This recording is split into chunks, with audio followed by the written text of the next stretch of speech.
ኃጢአት ሰርታችሁ ባደራችሁ ቀን እኮ እቅዳችሁ በሙሉ ክስር እኮ ነው የሚለው። የ40 ዓመቱ እቅድ፣ የ30 ዓመቱ እቅድ ሰኞ በዝሙት ተሰናክሎ ካደረ ያ ሁሉ ይከስራል።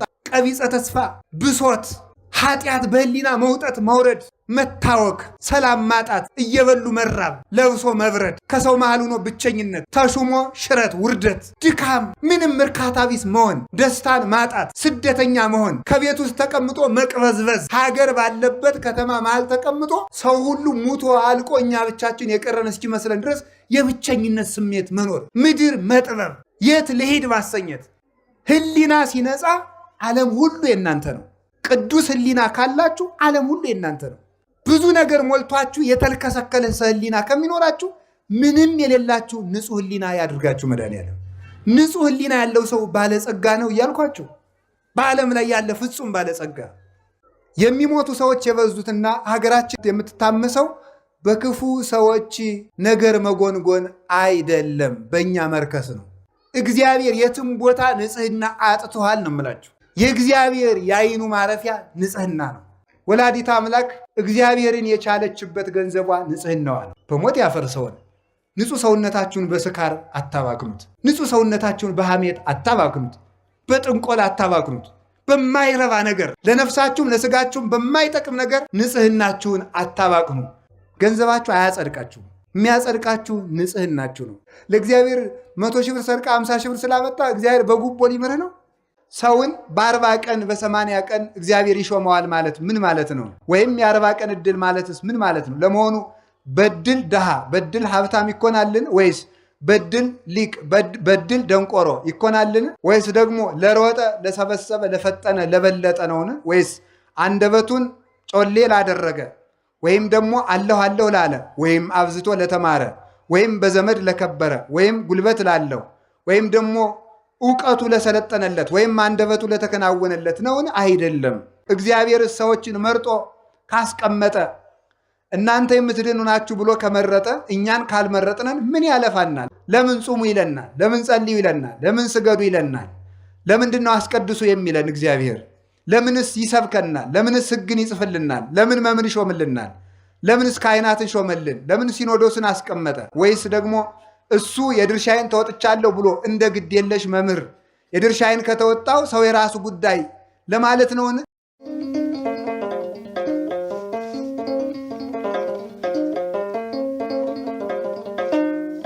በስመ አብ ወወልድ ወመንፈስ ቅዱስ አሃዱ አምላክ። በስመ አብ ወወልድ ወመንፈስ ቅዱስ አሃዱ አምላክ። በስመ አብ ወወልድ ወመንፈስ ቅዱስ አሃዱ አምላክ። በባህሪው ሞት በመንግስቱ ሽረት የሌለበት ቅድመ ዓለም የነበረ ዓለምን የፈጠረ ዓለምን አሳልፎ የሚኖር የአባቶቻችን አምላክ ቅዱስ እግዚአብሔር ስሙ የተመሰገነ ይሁን።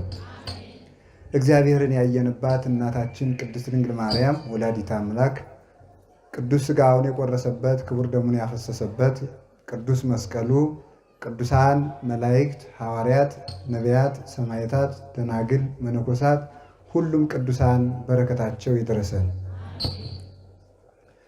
የተከበሩ አባታችን ሊቀ ጠበብት ጌራ ወርቅ ዋረ የዚህ ታላቅ ደብር አስተዳዳሪ፣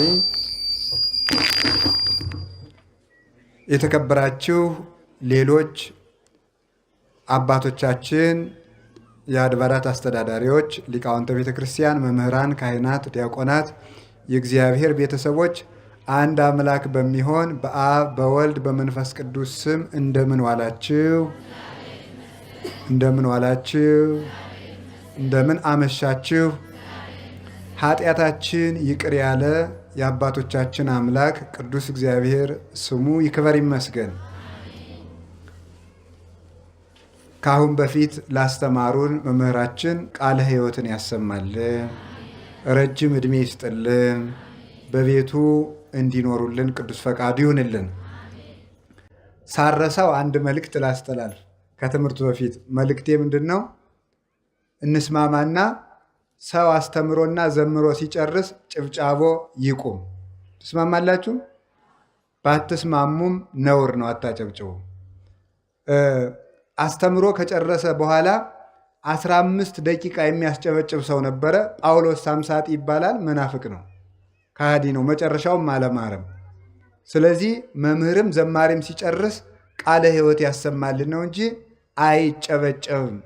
ረስተውት የመርሃ ግብር መሪዎች አጨብጭቡ ቢሏችሁ ጸጥ በሉ እሺ። የሚባለው ምንድን ነው?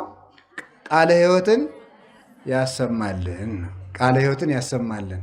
እንደ እግዚአብሔር ፈቃድ የምንማማርበት የትምህርታችን ርዕስ ኢትካው ንዋየከ በከንቱ፣ ገንዘብህን በከንቱ አታባክን በሚል ርዕስ እንማማራለን።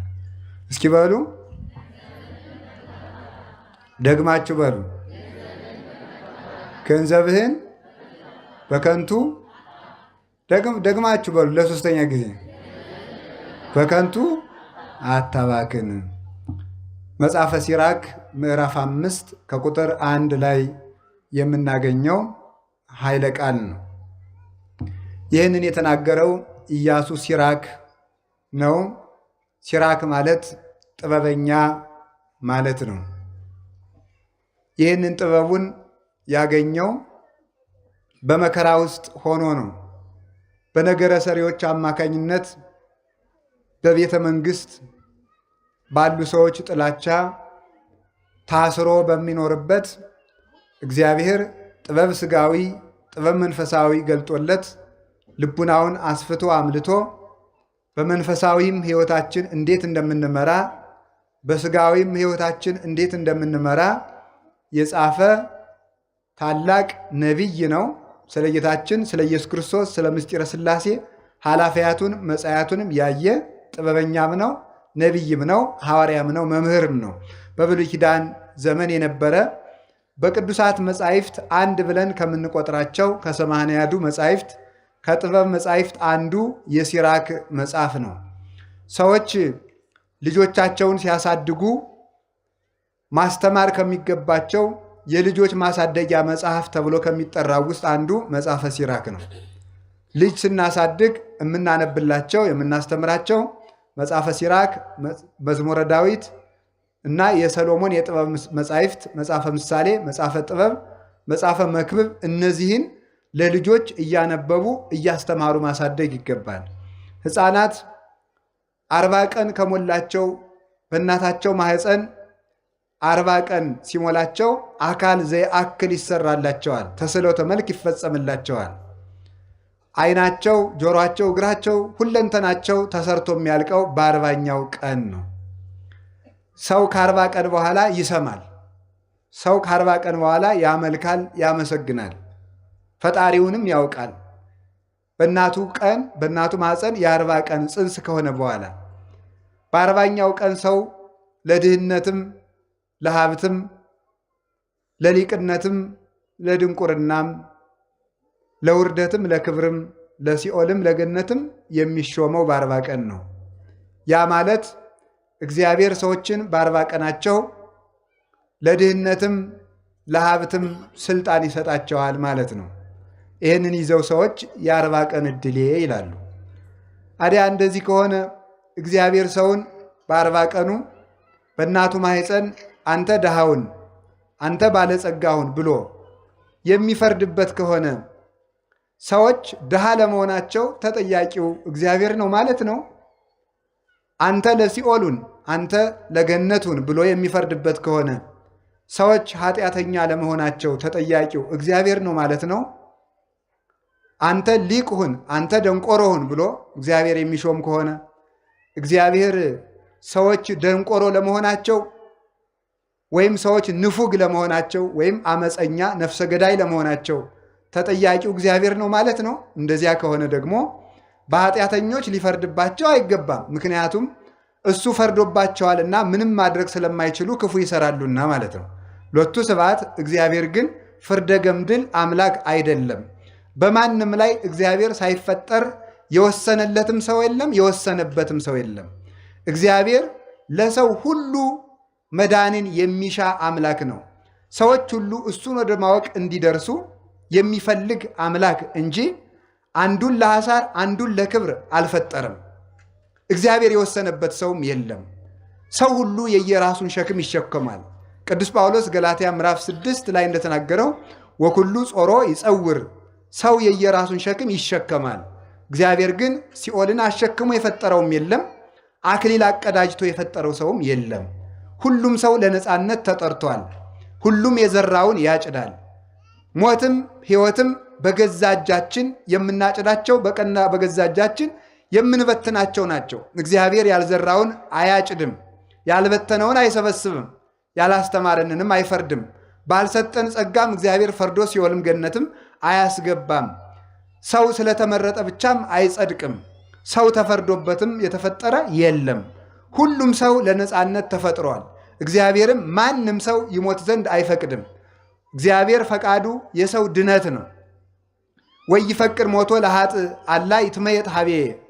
የኃጢአተኛውን ሞቱን እኔ አልፈልግም፣ ኃጢአተኛው ተመልሶ በሕይወት ይኖር ዘንድ ነው እንጂ ይላል የሰራዊት ጌታ ቅዱስ እግዚአብሔር። እንዲያ ከሆነ ሰውን በ40 ቀን በ80 ቀን እግዚአብሔር ይሾመዋል ማለት ምን ማለት ነው? ወይም የ40 ቀን ዕድል ማለትስ ምን ማለት ነው? ለመሆኑ በድል ድሃ በድል ሀብታም ይኮናልን? ወይስ በድል ሊቅ በድል ደንቆሮ ይኮናልን? ወይስ ደግሞ ለሮጠ ለሰበሰበ ለፈጠነ ለበለጠ ነውን? ወይስ አንደበቱን ጮሌ ላደረገ ወይም ደግሞ አለሁ አለሁ ላለ ወይም አብዝቶ ለተማረ ወይም በዘመድ ለከበረ ወይም ጉልበት ላለው ወይም ደግሞ ዕውቀቱ ለሰለጠነለት ወይም አንደበቱ ለተከናወነለት ነውን? አይደለም። አኮ ለዘሮፀ ወለዘበደረ ለሮጠ ለቀደመ አይደለም። አሁን ታዲያ እንዴት እንሁን? እግዚአብሔር ሰዎችን መርጦ ካስቀመጠ እናንተ የምትድኑ ናችሁ ብሎ ከመረጠ እኛን ካልመረጥነን ምን ያለፋናል ብለን መጠየቅ እንችላለን። ልፋታችን ከንቱ ነዋ። ምክንያቱም የተወሰነልንን ስለምናገኝ ብለን እግዚአብሔርን መሟገት እንችላለን። ደግሞስ ለምን ጹሙ ይለናል? ለምን ጸልዩ ይለናል? ለምን ስገዱ ይለናል? ለምንድን ነው አስቀድሱ የሚለን እግዚአብሔር? ለምንስ ይሰብከናል? ለምንስ ሕግን ይጽፍልናል? ለምን መምህር ይሾምልናል? ለምንስ ካህናትን ሾመልን? ለምን ሲኖዶስን አስቀመጠ? ለምንስ ወጥቶ ወርዶ አስቀመጠ? ወይስ ደግሞ እሱ የድርሻዬን ተወጥቻለሁ ብሎ እንደ ግድ የለሽ መምህር የድርሻዬን ከተወጣው ሰው የራሱ ጉዳይ ለማለት ነውን? እግዚአብሔር እንደ ሰው የድርሻዬን አድርጌያለሁ ብሎ ከተጠያቂነት ለማምለጥ ብቻ ብሎ የሚሰራ አምላክ አይደለም። እግዚአብሔር በርኅራኄ የሚሰራ ነው። በርኅራኄ የሚሰራ ነው። በዚህ ዓለም የሚሰጡ ሰዎች ብዙ ናቸው። ግን ስላገኙ የሚሰጡ ሰዎች አሉ። ለመመስገን የሚሰጡ ሰዎች አሉ። ክብር ፈልገው የሚሰጡ ሰዎች አሉ። ስም ፈልገው የሚሰጡ ሰዎች አሉ። ለመኩራት የሚሰጡ ሰዎችም አሉ። ወይም ደግሞ እንዲሁ የሚሰጡ ሰዎችም አሉ። በርኅራኄ የሚሰጥ ግን እግዚአብሔርና እሱን የመሰሉ ቅዱሳን ናቸው። እንዲያ ከሆነ እግዚአብሔር በማንም የማይፈርድ ከሆነ ፍርዱም ትክክል ከሆነ በባህሪውም አድሎ ከሌለበት እግዚአብሔር በ40ኛው ቀን ይሾማልን ብንል፣ አዎ ይሾማል። እሱ ምንድን ነው? ቅዱስ አትናቴዎስ በቅዳሴው እንዲህ ብሎ ይናገራል። ኦ ዘታወፅኦ ለሕፃን ማቁሄ ብሲ ወትፌኖ ውስተ ከርሰ ብሲት ወትጠበልሎ በሰፋድል ረቂቅ ወትሰይሞ ወበ40 ዕለት ተሰይሞ እመኒ ለነዲ ወመኒ ለብኢል እንዘማይ ውእቱ ታረገው በጥበብከ። አቤቱ ሕፃኑን ከእናቱ ከአባቱ አብራክ ከፍለ በእናቱ ወገም በእናቱ ማኅፀን ልከ ውሃውን አርግተ ተስሎ ተመልክ ሰጥተህ የምትፈጥረው ሆይ አንተ በ40ኛው ቀን ሰውን ለድህነትም ሆነ ለሀብት ለሲኦልም ሆነ ለገነት ትሾመዋለህ ይላል መጽሐፍ። ምን ማለት ነው ብትሉኝ፣ እግዚአብሔር በ40 ቀን ማንንም አይሾምም። ታዲያ ምንድን ነው? ሰው ቢሰራ የሚበለጽግበትን ቢሰንፍ የሚደህይበትን እጅ ይሰጠዋል ማለት ነው። ኮርትሞ ቢቀመጥ የሚኮነንበትን ቢሰግድ የሚጸድቅበትን እግር ይሰጠዋል ማለት ነው። ቢሰጥ የሚጸድቅበትን ቢቀማ የሚኮነንበትን እጅ ይሰጠዋል ማለት ነው። ኃላፊነቱ በእጅ ነው። ኃላፊነቱ በአንደበቱ ነው። ቢያመሰግን የሚጸድቅበት ቢራገም የሚኮነንበትን አፍ ይሰጠዋል። ስልጣኑ ግን የእሱ ነው። የሆኑ ሰዎች ወፍን በእጃቸው ጨበጡና አንድ አባትን ሂደው ያችን ወፍ በእጃቸው ይዘው አባ ይቺ ወፍ ሙታለች አለች አሏቸው። ሙታለች ቢሏቸው እያት እስኪ ብለው ሊለቋት ነው። አለች ቢሏቸው ጨብጠው ሊገሏት ይኸው ሙታለች ሊሉ ነው። ነፍሷም ሞቷም ሕይወቷም በእጃችሁ ነው አሉ። ሞቷም ሕይወቷም በእጃችሁ ነው። ሰው ሞቱም ሕይወቱም በእጁ ነው። በገዛ እጁ ሰው ሲኦልን ይወርሳል። በገዛ አንደበቱ ሰው መንግሥተ ሰማያትን ይወርሳል። ሞት ወሕይወት ውስተ እደ ልሳን እምቃልከ ትጸድቆ እምቃልከ ትትኮነን። ከቃሌ የተነሳ ትጸድቃለህ፣ ከቃሌ የተነሳ ይፈረድብሃል። ሞትም ሕይወትም በአንደበት እጅ ነው ይላል ማቴዎስ ምዕራፍ 12 ቁጥር 36 ላይ ሲናገር። ስለዚህ እግዚአብሔር ሰውን ለሲኦልም ለገነትም አልመረጠም። ሰውን ሁሉ እግዚአብሔር የጠራው ለገነት ነው። ያን ጥሪውን ተቀብሎ አቤት ብሎ ስራ ሰርቶ ጸንቶ መገኘት ደግሞ የሰው ድርሻ ነው። ስለዚህ እግዚአብሔር በ40ኛው ቀን ይሾማል ማለት ብንሰራ የምናገኝበትን ባንሰራ የምንጎዳበትን አካል በ40 ቀን ስለሚሰጠን ነው። ተምረን የምንጸድቅበትን አንሰማም ብለን የምንኮነንበትን አእምሮ የሚሰጠን ያን ዕለት ስለሆነ ያን ያገኘንበት ቀን የ40 ቀን ዕድል የተባለ ያ ነው እንጂ ለተለዩ ሰዎች በ40 ቀናቸው የተሰጣቸው ጸጋ የለም። ስለዚህ እግዚአብሔር ሁሉንም ለድህነት የመረጠ አምላክ ነው። ለድህነት መርጧል። ያንን ምርጫ መቀበል የሰው ልጅ ድርሻ ይሆናል ማለት ነው። ስለዚህ መዳናችን በማን እጅ ነው ያላችሁኝ እንደሆነ በገዛ እጃችን የተያዘ ነው። ስለዚህ እግዚአብሔር ሲራክን እንዲህ አድርጎ መርጦ ከመከራ መካከል ጥበብን ገልጦ አሰልጥኖ ምስጢራትን በሙሉ አፍሶለታል። እኛንም በተመረጥንበት ጸንተን እንድንኖር አምላከ ቅዱሳን ይርዳን። እንደዚህ ከሆነ ገንዘብህን በከንቱ አታባክን ማለት ምን ማለት ነው? እሱም እንደዚህ ብሏል። ትንቢተ ኢሳይያስ ላይም የሰራዊት ጌታ እግዚአብሔር ሕዝቤ ረሃባቸውን ለማይከላ ጥማቸውን ለማይቆርጥ ነገር ገንዘባቸውን ይበትናሉ ይላል የሰራዊት ጌታ እግዚአብሔር ይላል። ሰለስቱ ምዕት 318ቱ ሊቃውንት በፍትህ ስጋዊ ወይም በፍትሐ ነገሥት 41ኛው አንቀጽ ላይ ወይደለው ለክርስቲያናዊ ይዝሩ ንዋዮ፣ ክርስቲያን ገንዘቡን ሁሉ ሊበትን አይገባውም፣ ገንዘቡን በአግባቡ መያዝ አለበት ተብሎ ተነግሯል። እንግዲህ ለገንዘብም አትጨነቁ ተብለናል፣ ገንዘባችሁን አታባክኑም ተብለናል። እነዚህን ሁለት ነገሮች ሰው አስታርቆ መኖር አለበት። ገንዘብ አትውደዱ ያለ መጽሐፍም ትክክል ነው። ገንዘብን በአግባቡ የያዙ መጽሐፍም ትክክል ነው። ሁሉም እንዳያያዙ ነው። ሁሉም እንዳያያዙ ነው። እንዲህ ከሆነ የኛ ገንዘባችን ምንድን ነው የሚለውን ነግሬ ያባከነው ገንዘብ ካለ እሱን በአግባቡ እንድንይዝ ነግራችኋለሁ። እግዚአብሔር ከሁላችን ጋር ይሁን። ያባከነው ገንዘባችሁ ወይስ እግዚአብሔር የሰው ልጅ መጀመሪያ ለሰው ልጆች የሰጣው ገንዘብ ምንድን ነው ልትሉኝ ትችላላችሁ። እግዚአብሔር ለሰው ልጆች መጀመሪያ የሰጣቸው ገንዘብ ንጽሐ ጠባይ ይባላል። ንጽሐ ጠባይ ወይም ንጹህ ተፈጥሮ ማለት ነው። ንጹህ ተፈጥሮ እግዚአብሔር ለሰው ልጆች የሰጣቸው ገንዘብ ነው። መጀመሪያ ስንፈጠር እግዚአብሔር የሰጠን ገንዘብ ንጹህ ተፈጥሮ ነው። ያ ገንዘባችን ነው፣ እግዚአብሔር የሰጠን ገንዘብ። እንደምታውቁት የመጀመሪያው ሰው አዳም ነው። እናታችን ደግሞ ሔዋን ናት። ጀማሪ ሰባኪ ስብከት ሲጠፋው ከአዳምና ከሔዋን ሰፈር ሄዶ ይደበቃል ይባላል። እንደሱ ለማለት ፈልጌ አይደለም። እሺ፣ የግድ መነሻዎቻችን እነሱ ስለሆኑ ነው። እነሱን መውቀስ ተገቢ አይደለም። ልወቅሳቸውም አላነሳውም። ስለዚህ አዳም ምን ተረሰይናከ ይላል አትናቴዎስ። አዳም እንዲያው ምን አደረግን? ይህ ሁሉ መከራ ያመጣህብን። ሔዋን ምን አደረግን ሲልና ኧረ እናንተ ገነት ገብታችኋል፣ እናንተን መውቀስ አይገባም። ኦሪትም እናትና አባትህን አክብር ትላለች ብሎ ይናገራል። እነሱ እናደንቃቸዋል። እነሱ ንስሐ ገብተው ድነዋል። እኛ ነን እንጂ ያቃተን። ስለዚህ እግዚአብሔር መጀመሪያ ለሰው ልጅ የሰጠው ተፈጥሮ ንጽሐ ጠባይ ይባላል። አዳም ሰራዊት አልነበረውም፣ ሌላ ገንዘብም አልነበረውም።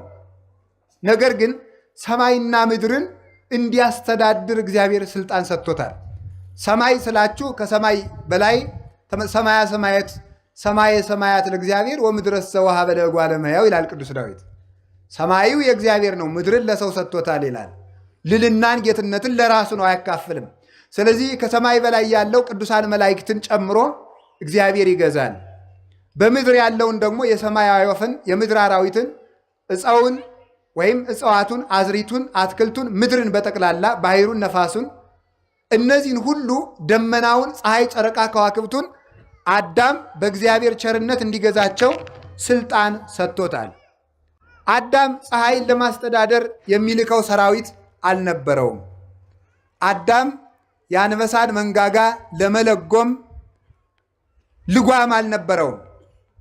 አዳም ጅብን ለመከላከል ሰይፍ አልነበረውም፣ ወይም ደግሞ ጦር አልነበረውም፣ ወይም ዝናር አልታጠቀም፣ ወይም የሰለጠነ ሰራዊት የለውም። ለአዳም ዋሻ አልነበረውም፣ ለአዳም ምሽግ አልነበረውም። አዳም ሰማይና ምድርን ግን ይገዛ ነበር።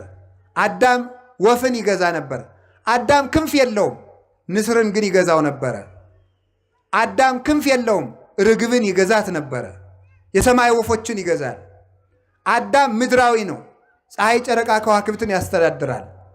አዳም አፈር ነው፣ ሰማዩን ያስተዳድረዋል። አዳም ትቢያ ነው፣ ደመናውን ይገዛዋል። አዳም ካፈር የተፈጠረ ነው፣ መብረቁን ይገዛል። ይህንን እንዲያስተዳድርበት የተሰጠው ስልጣን ምን ይባላል? ንጽሐ ጠባይ ይባላል። እስኪ ንጽሐ ጠባይ በሉ። ምን አላችሁኝ? ንጽሐ ጠባይ ወይም ንጹህ ተፈጥሮ ማለት ነው። ንጹህ ተፈጥሮ ለምሳሌ ተመልከቱ። ሕፃናት እናት አባታቸውን እንደሚገዙ ታውቃላችሁ? በምንድን ነው የሚገዙት? በምንድን ነው የሚገዙት? በንጽሐ ጠባይ ነው። ሕፃናት እንግዲህ እኛ የምንበልጥ እኛ ነን። ኃያላን ሰዎች የማይደፍሩትን ሰው ልጆቹ ግን ያስጎነብሱታል፣ ያጎብጡታል። ልጆቹ ይገዙታል። እኛ ተንቀጥቅጠን ጫማውን የምንሰማውን ሰውዬ ልጁ አንገቱ ላይ ወጥቶ ሽኮኮ ይጋልበዋል ማለት ነው። በንጽሐ ጠባዩ ልጅ ነዋ፣ ተወዳጅ ነው፣ ይወደዳል። ንጽሐ ጠባይ ኃይል ያለው ነው። አዳም አይቆፍርም ነበረ፣ አያርስም፣ አይወጣም፣ አይወርድም ነበረ፣ ባለጸጋ ነበር። ለአዳም ዘር አይዘራም ነበረ። አዳም ከብት አያደልብም ነበረ። አዳም ወርቅ አይቆፍርም ነበር። አዳም ብር አይሰራም ነበር። አዳም ፋብሪካ አልነበረውም፣ ግን ባለጸጋ ነበር። የአዳም ሀብቱ ቅድስናው ነው። የአዳም ጸጋው ንጹሕ አእምሮው ነው፣ ንጹሕ ተፈጥሮ ነው።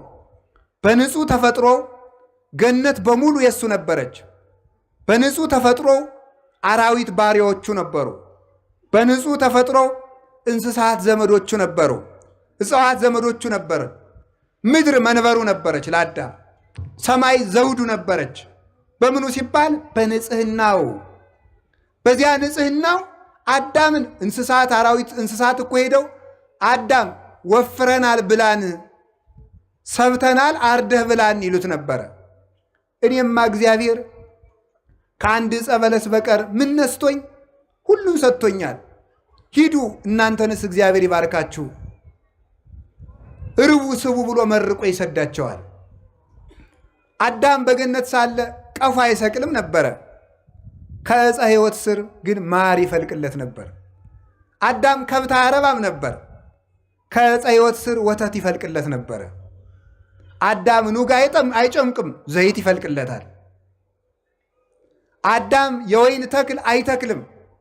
ነገር ግን ወይም ደግሞ መትከል ብቻ አይደለም፣ ከገነት ፍሬ ለቅሞ ወይን ጠምቆ አይጠጣም ነበረ።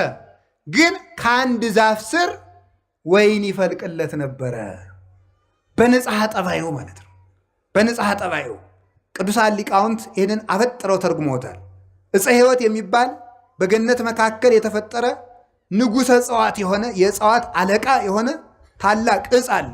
ከዚያ ማር ወተት ይፈልቅለታል፣ ዘይት ይፈልቅለታል፣ ወይን ይፈልቅለታል። ይህንን ቅዱሳን ሊቃውንት ሲተረጉሙት ዕፀ ሕይወት የተባለ መስቀል ነው ብሎ ይተረጉማል። ዕፀ ሕይወት የተባለ መስቀል ነው። ከዚያ የፈለቀው ማር ኢየሱስ ክርስቶስ ነው፣ መራራውን ዓለም ያጣፈጠው። ከዚያ የፈለቀው ወተት ኢየሱስ ክርስቶስ ነው። አብ ሐሊብ፣ ወልድ ሐሊብ፣ ወመንፈስ ቅዱስ ሐሊብ፣ አሐዱ ውእቱ ሐሊብ ዛልወቱ ትስብእት እንዲል አብ ሐሊብ ነው፣ ወልድ ሐሊብ ነው፣ መንፈስ ቅዱስ ሐሊብ ነው እንዲል ቅዱስ ጴጥሮስ ምን ያ መቀላቀል የሌለበት አንድ ሐሊብ ነው ማለት በአንድነቱ ምንታዊ በሶስትነቱ ርባይ የሌለበት። ቅዱስ ጴጥሮስም ሁለተኛ ጴጥሮስ ምዕራፍ 2 ቁጥር 3 ላይ ሲናገር አፍቅሩ ሐሊበ ነባቤ ዛልወቱ ትስብእት፣ ቅልቅል የሌለበትን ንጹሕ ወተት ውደዱ ይላል። ንጹሕ ወተት፣ ንጹሕ ሕግ፣ አንድም ሥላሴን ውደዱ። አንድነታቸው በሶስትነታቸው የማይቀለቀል፣ አንድነታቸው በሶስትነት የማይከፈል፣ ሶስትነታቸው በአንድነታቸው የማይጠቀለል ሥላሴን ውደዱ። ወተት የተባለ ክርስቶስ ነው፣ የሚያሳድገን እርሱ ስለሆነ። ወይን የተባለ እሱ ነው። ሰሎሞን እንዲህ ይላል በምሳሌው ላዘነ ሰው ወይን ስጡት አለ። እውነት ያዘነን ሰው ወይን ብናጠጣው ሐዘኑ ይርቅለታልን? አይርቅለትም። አዎ ለምሳሌ ገንዘቡ በባንክ ይወረሳል የተባለ ሰው የባንክ ዕዳው ሲያናውዘው ወይን ብናጠጣው ትክክለኛ ደስታ ይሆናል? አዎ ለጊዜው በእንቅልፍ ይረሳዋል። ሲነቃ ግን ዕዳ አለብህ ይለዋል። አይምሮ ሊለቃው አይችልም። ግን ላዘነ ሰው ወይን ስጡት የተባለ አጋንንት በሐዘን ለጎዱት ሰው ወይነ ትፍሲት የክርስቶስ እንደማቀብሉት ማለት ነው። ሌላ አንዳንድ ጊዜ ይላል የእኛ ሰፈር ተማሪው ማለት ነው ይላል ምን ትዑቱ ለዘይሰቲ ወይነ ምን ትዑቱ ሕይወቱ ሲራክ ቤስመ ትፍሲተ ልቦቱ ይላል። ጠላ አልጠጣ ደግሞ የሰው ልጅ ምን ሕይወት አለው ይላል። ትርጉሙ ሌላ ነው። ጌታ ይዋ እንዲሁ እኮ እናንተ ሲራክ እኮ ነው እንዲህ አለ። ሲራክ ምን አለ? ወይን የማይጠጣ ሰው ደግሞ ሕይወት አለው እንዴ? ምን ሕይወት አለው? ወይን የማይጠጣ ሰው ደግሞ ምን ሕይወት አለው? ወይን የልብ ደስታ ነውና ማለት የክርስቶስን ደም የማይጠጣ ሰው ደግሞ ምን ሕይወት አለው? ክርስቶስ ፍስሐ ኩሉ ዓለም ነውና ማለት ነው። ወይን ይፈልቅለት ነበር ማለት የክርስቶስ ደም ከመስቀል ተገኘለት ማለት ነው። ከመስቀሉ ላይ ተገኘለት። ለአዳም ዘይት ከዕፀ ሕይወት ይፈልቅለታል። ዘይት የተባለ ክርስቶስ ነው። ዘይት ቅብ ነው። ዝገትን ያረቃል። ዝገታ ኃጢአታችን ወልውሎ ሰንግሎ ከደሙ በፈሰሰ ደሙ ከጎኑ በፈሰሰ ደም ያነጻን። ከጎኑ በፈሰሰ ማየገቦ አጥምቆ አጽርቶ ልጆቹ ያደረገን እርሱ ስለሆነ እርሱ ምን ይባላል? ዘይት። እንዲህ ይላል መዝሙረ ዳዊት ቅዱስ ዳዊት መዝሙር 22 ላይ ወአጽሐድከ በቅብ ርእስየ ራሴን በዘይት ቀባህ ይላል። ራሴን በዘይት ቀባ ሲል ተመልከቱ። ሰውነቴን በልጅነት አከበርካት። የተቀባ ሰው ውበቱ እንደሚመለስለት ሁሉ እንደሚያምርበት በሥላሴ ስም ተጠምቆ ልጅነት ያለው ሰው ውብ ነው፣ መልካም ነው። በዚህ ዓለም መልካም ሰው ማየት ከፈለጋችሁ እርሱ ክርስቲያን ነው። በዚህ ዓለም ያማረበት ሰው ማየት ከፈለጋችሁ ያ ማለት በክርስቶስ ስም ተጠምቆ ስራ እየሰራ ያለ ሰው ነው። መልከኞች የሚባሉት ክርስቲያኖች ናቸው። የመልከኛው የውቡ የክርስቶስ ልጆች ናቸውና እርሱ እንዲህ ተብሎ እንደተነገረለት በመጽሐፍ ይሴኒ ላህዩ እሙሉ ደጓለ እመሕያው የእርሱ ውበቱ መልኩ የክርስቶስ እኮ ነው። መዝሙር 44 ላይ የክርስቶስ መልኩ ከሰው ሁሉ መልክ ይበልጣል። ላህዩ ውበቱ ምን ማለት መስላችሁ? ላህየ ታምራቱ ላህየ ትምህርቱ ብለው ተርጉሞታል አባቶቻችን። የታምራቱ ውበት የትምህርቱ ውበት እንደኔ ትምህርት ደረቅ ትምህርት አይደለም። ልብን የሚያለዝብ ያዘኑትን የሚያረጋጋ የተሰበሩትን የሚጠግን የጠፉትን የሚፈልግ ለደከሙት ኃይልን የሚያስጠጥቃቸው ድውያንን የሚፈውስ ሙታንን የሚቀሰቅስ ነው የክርስቶስ ትምህርት። ስለዚህ ምን ይባላል? ላህየ ትምህርቱ ያማረ ነው። አንከሩ ምህሮቶ ሳይሳፉ ወነገረ ቃሉ ወጣዕመ ነገሩ። ሶስት ነገር ነበረው ክርስቶስ ሲያስተምር፣ ሳይሳፍ የአንደበት ቅልጥፍና፣ ሞገሰ ቃል የቃሉ መፈራት መከበር ግርማ፣ ጣዕመ ነገር የአንደበቱ መጣፈጥ። እየፈጠነ ሰው የሚገርማችሁ ቸኩሎ ሲናገር ግርድፍድፍ ያደርጋል። ቸኩሎ ሲናገር ሲዘገይ ደግሞ ይለዝበታል ነገሩ።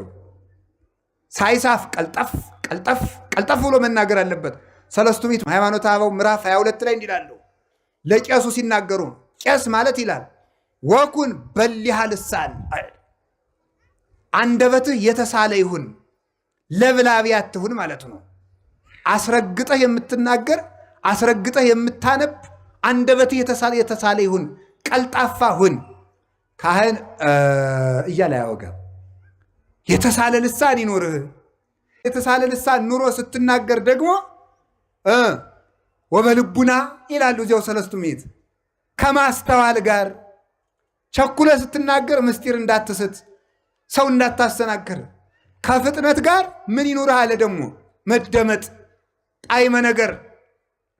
በነገር ልባብነት ግን አይመጣም። ይሄ በተጥባበ ነገር አይመጣም፣ በቅድስና ነው ክርስቶስ። ስለዚህ ፈጥኖ እየተናገረ ኧረ ቸኮልክብን አያሰኝም፣ ይፈራል። ደግሞ እኛ ይውላችሁ አስፈርተን ስንናገር ይደርቅብናል። ምን ይገርምናል? ምን ይጎልናል? ጣዕመ ነገር። አለዝበን ስንናገር ደግሞ እናጫውታለን ስንል ደግሞ ይበላሽብናል። እንደው ሰው እየተበላሸው ያለው ዝባዝንኬ ሆኖ ይባላል ደግሞ ማለት ነው። ሞገሰ ቃል ደግሞ ይጎለናል፣ ክብር ይጎለዋል፣ ወርደን እንገኛለን ማለት ነው። ክርስቶስ ግን ሶስቱን ያካትት ነበረ። ላሄ ትምህርት አለው፣ ላሄ ታምራት አለው። አዝኖ ይፈውሳል፣ አዝኖ ያስነሳል፣ አዝኖ ያመሳል ማለት ይመግባል፣ አዝኖ ያስተምራል። የቻለውን ሁሉ አይናገርም፣ ያወቀውን ሁሉ አያስተምርም። አዝኖ ነበር የሚያስተምረው። ለማይነገረው አይነገርም። ሐዋርያት አንድ ቀን ሰብስቦ እንዲህ አላቸው። አንድ ትልቅ ምስጢር ሊነግራቸው ፈልጎ በዚያ ሰዓት ግን ያንን መሸከም የሚችል ጆሮ እንደሌላቸው አየና ወብየ ብዙ ነገር ዘነግረክሙ፣ ብዙም ነግራችሁ ነገር ነበረኝ። ወባይቱ ኢትክሉ ይእዜ ጸዊሮቶ፣ ነገር ግን ዛሬ ልትሸከሙት አትችሉም አለ። ጊዜ እያየ ነበር የሚያስተምር። ያወቀው ሁሉ አይዘረግፍም ነበረ። አዛኝ መምህር ነው። ይህን ይዘው ሊቃውንቱ ደግ መምህር፣ ደግ ሐኪም፣ ደግ እረኛ ይሉታል። ደግ አባት ይሉታል። ደግ እረኛ በጎዳለበት ይሄዳል። ክርስቶስም እኛ ወዳለንበት መጣ። ደግ ሐኪም ከቤት ሄዶ ያክማል። ክርስቶስም በቤታችን መጥቶ አዳነን። ደግ መምህር ካሉበት ሄዶ ያስተምራል። ክርስቶስም ወዳለንበት መጥቶ አስተማረን። ደግ ንጉሥ የግዛቱን መጎዳት ወርዶ ያያል ከዙፋኑ። ክርስቶስም ደግ ንጉሥ ነውና ከመንበሩ ከሰማይ መንበሩ መጥቶ እኛን ጉዳታችን አይቶ መልሶ በመንበሩ ላይ አነገሰን ማለት ነው። ስለዚህ ጌታችን ኢየሱስ ክርስቶስ የውበት ምንጭ ስለሆነ ላህይ ይባላል። ስለዚህ መስቀል የልጅነት ምንጫችን፣ የጥማት መቁረጫችን፣ የውበታችን ምንጭ፣ ማደጊያችን፣ የምናድግበት ወተት የፈለቀበት፣ ሐዘናችን የሚርቅበት ወይን የፈለቀበት ነውና ዕፀ ሕይወት። አዳም ከዚህ ዕፀ ሕይወት ስር እነዚህ አራት ነገሮች ይፈልቁለት ነበር። ስለምን? በንጽህናው፣ በቅድስናው፣ በንጽሐ ጠባዩ። ያንን ጠባዩን አበላሸው። ገንዘብህን በከንቱ አትበትን ማለቱን ማለት መስላችሁ? ንጽህናህን በከንቱ አትጣል ማለት ነው። እስኪ በሉ ሁላችሁም ንጽህናህን በሉ። በምን አትጣል? በከንቱ አትጣል። ንጽህና ብቻዋን ነበረች አዳምን አንግሰው የምትኖር። ንጽህናን ምን አጎደላ ስትሉ? ስግብግብነት፣ አልጠግብ ባይነት ንጽህናን አጎደለ። ከዚያስ ድሮ እኮ ሰውና አንበሳ ጠበኛ አልነበሩም። አንበሳ ሂዶ የአዳምን እግር ይሊስ ነበር። ሰውና ጅብ ጠበኛ አልነበሩም። ሰውና ነምር ጠበኛ አልነበሩ። ሰውና እባብ፣ ሰውና ዘንዶ ጠበኛ አልነበሩ። ሰውና አይጥ፣ ድመት፣ ጉርጥ ጠበኛ አልነበሩ። ሰላማውያን ነበሩ። በማን አማካኝነት? በንጽህና አማካኝነት። የአዳም ንጽህና ሲጎል ግን ምን ሆነ? ጅብም አዳምን እበላለሁ ማለት፣ እባብም እነድፋለሁ ማለት፣ ዘንዶም እውጣለሁ ማለት፣ ነምርም በጥፍሬ እዋጋለሁ ማለት። ንጽህና ሲጎድል ወዳጆቻችን ሁሉ ጠላት ይሆናሉ፣ ከአጠገባችን ይሸሻሉ። የኃጢአት ችግሩ አንደኛ እግዚአብሔርን፣ ሁለተኛ ወዳጅን፣ ሶስተኛ ራስን ያሳጣል ይላል ሊቅ። አንደኛ ማንን ያሳጣል? እግዚአብሔርን። ሁለተኛ ማንን ያሳጣል? ራስን። ሶስተኛ ማንን ያሳጣል? ወዳጅን ያሳጣል። አዳም ንጽህና ሲጎለው የእግዚአብሔር ክብር ከሱ ላይ ጎደለ። ሲጎለው ራቁቱን ተገፈፈ፣ በገዛ እጁ ተሰደደ። ኃጢአት ያሰድዳል፣ እርኩሰት ያሰድዳል፣ ንጽህና ያነግሳል። ከዚያ አስተመልከቱ፣ አዳም ማንን አጣ? ንጽህናውን ሲያጣ ራሱን አጣ። ራሱን አጣ ማለት ነው። አዳም ሆይ የሞት ሞት ሙት ተብሎ ተፈረደበት። በሞት ራሱን ያጣ ንጽህናውን ሲያጣ ነው። ንጽህና ራስን ያሳጣል። ሶስተኛ ማንን ያሳጣል? ወዳጅን ሁሉ ያሳጣል። የገዛ ሚስቱ ወዳጁና ጠላት ሆነችበት፣ ጠላት። እንኳንስ ከብቶች፣ እንኳንስ ላሞች፣ እንኳንስ አንበሶች፣ እንኳንስ ነምሮች ይቅርና መሬት ራሷ ለአዳም ጠላት ሆና ተነሳችበት። በዚህ ትደነቃላችሁን? የገዛ ሰውነቱ ለአዳም ጠላት ሆነበት። ምን አበቀለበት? እሾህ። ኦሪት ዘፍጥረት ምዕራፍ 3 ቁጥር 17 ላይ እግዚአብሔር ምን አለው?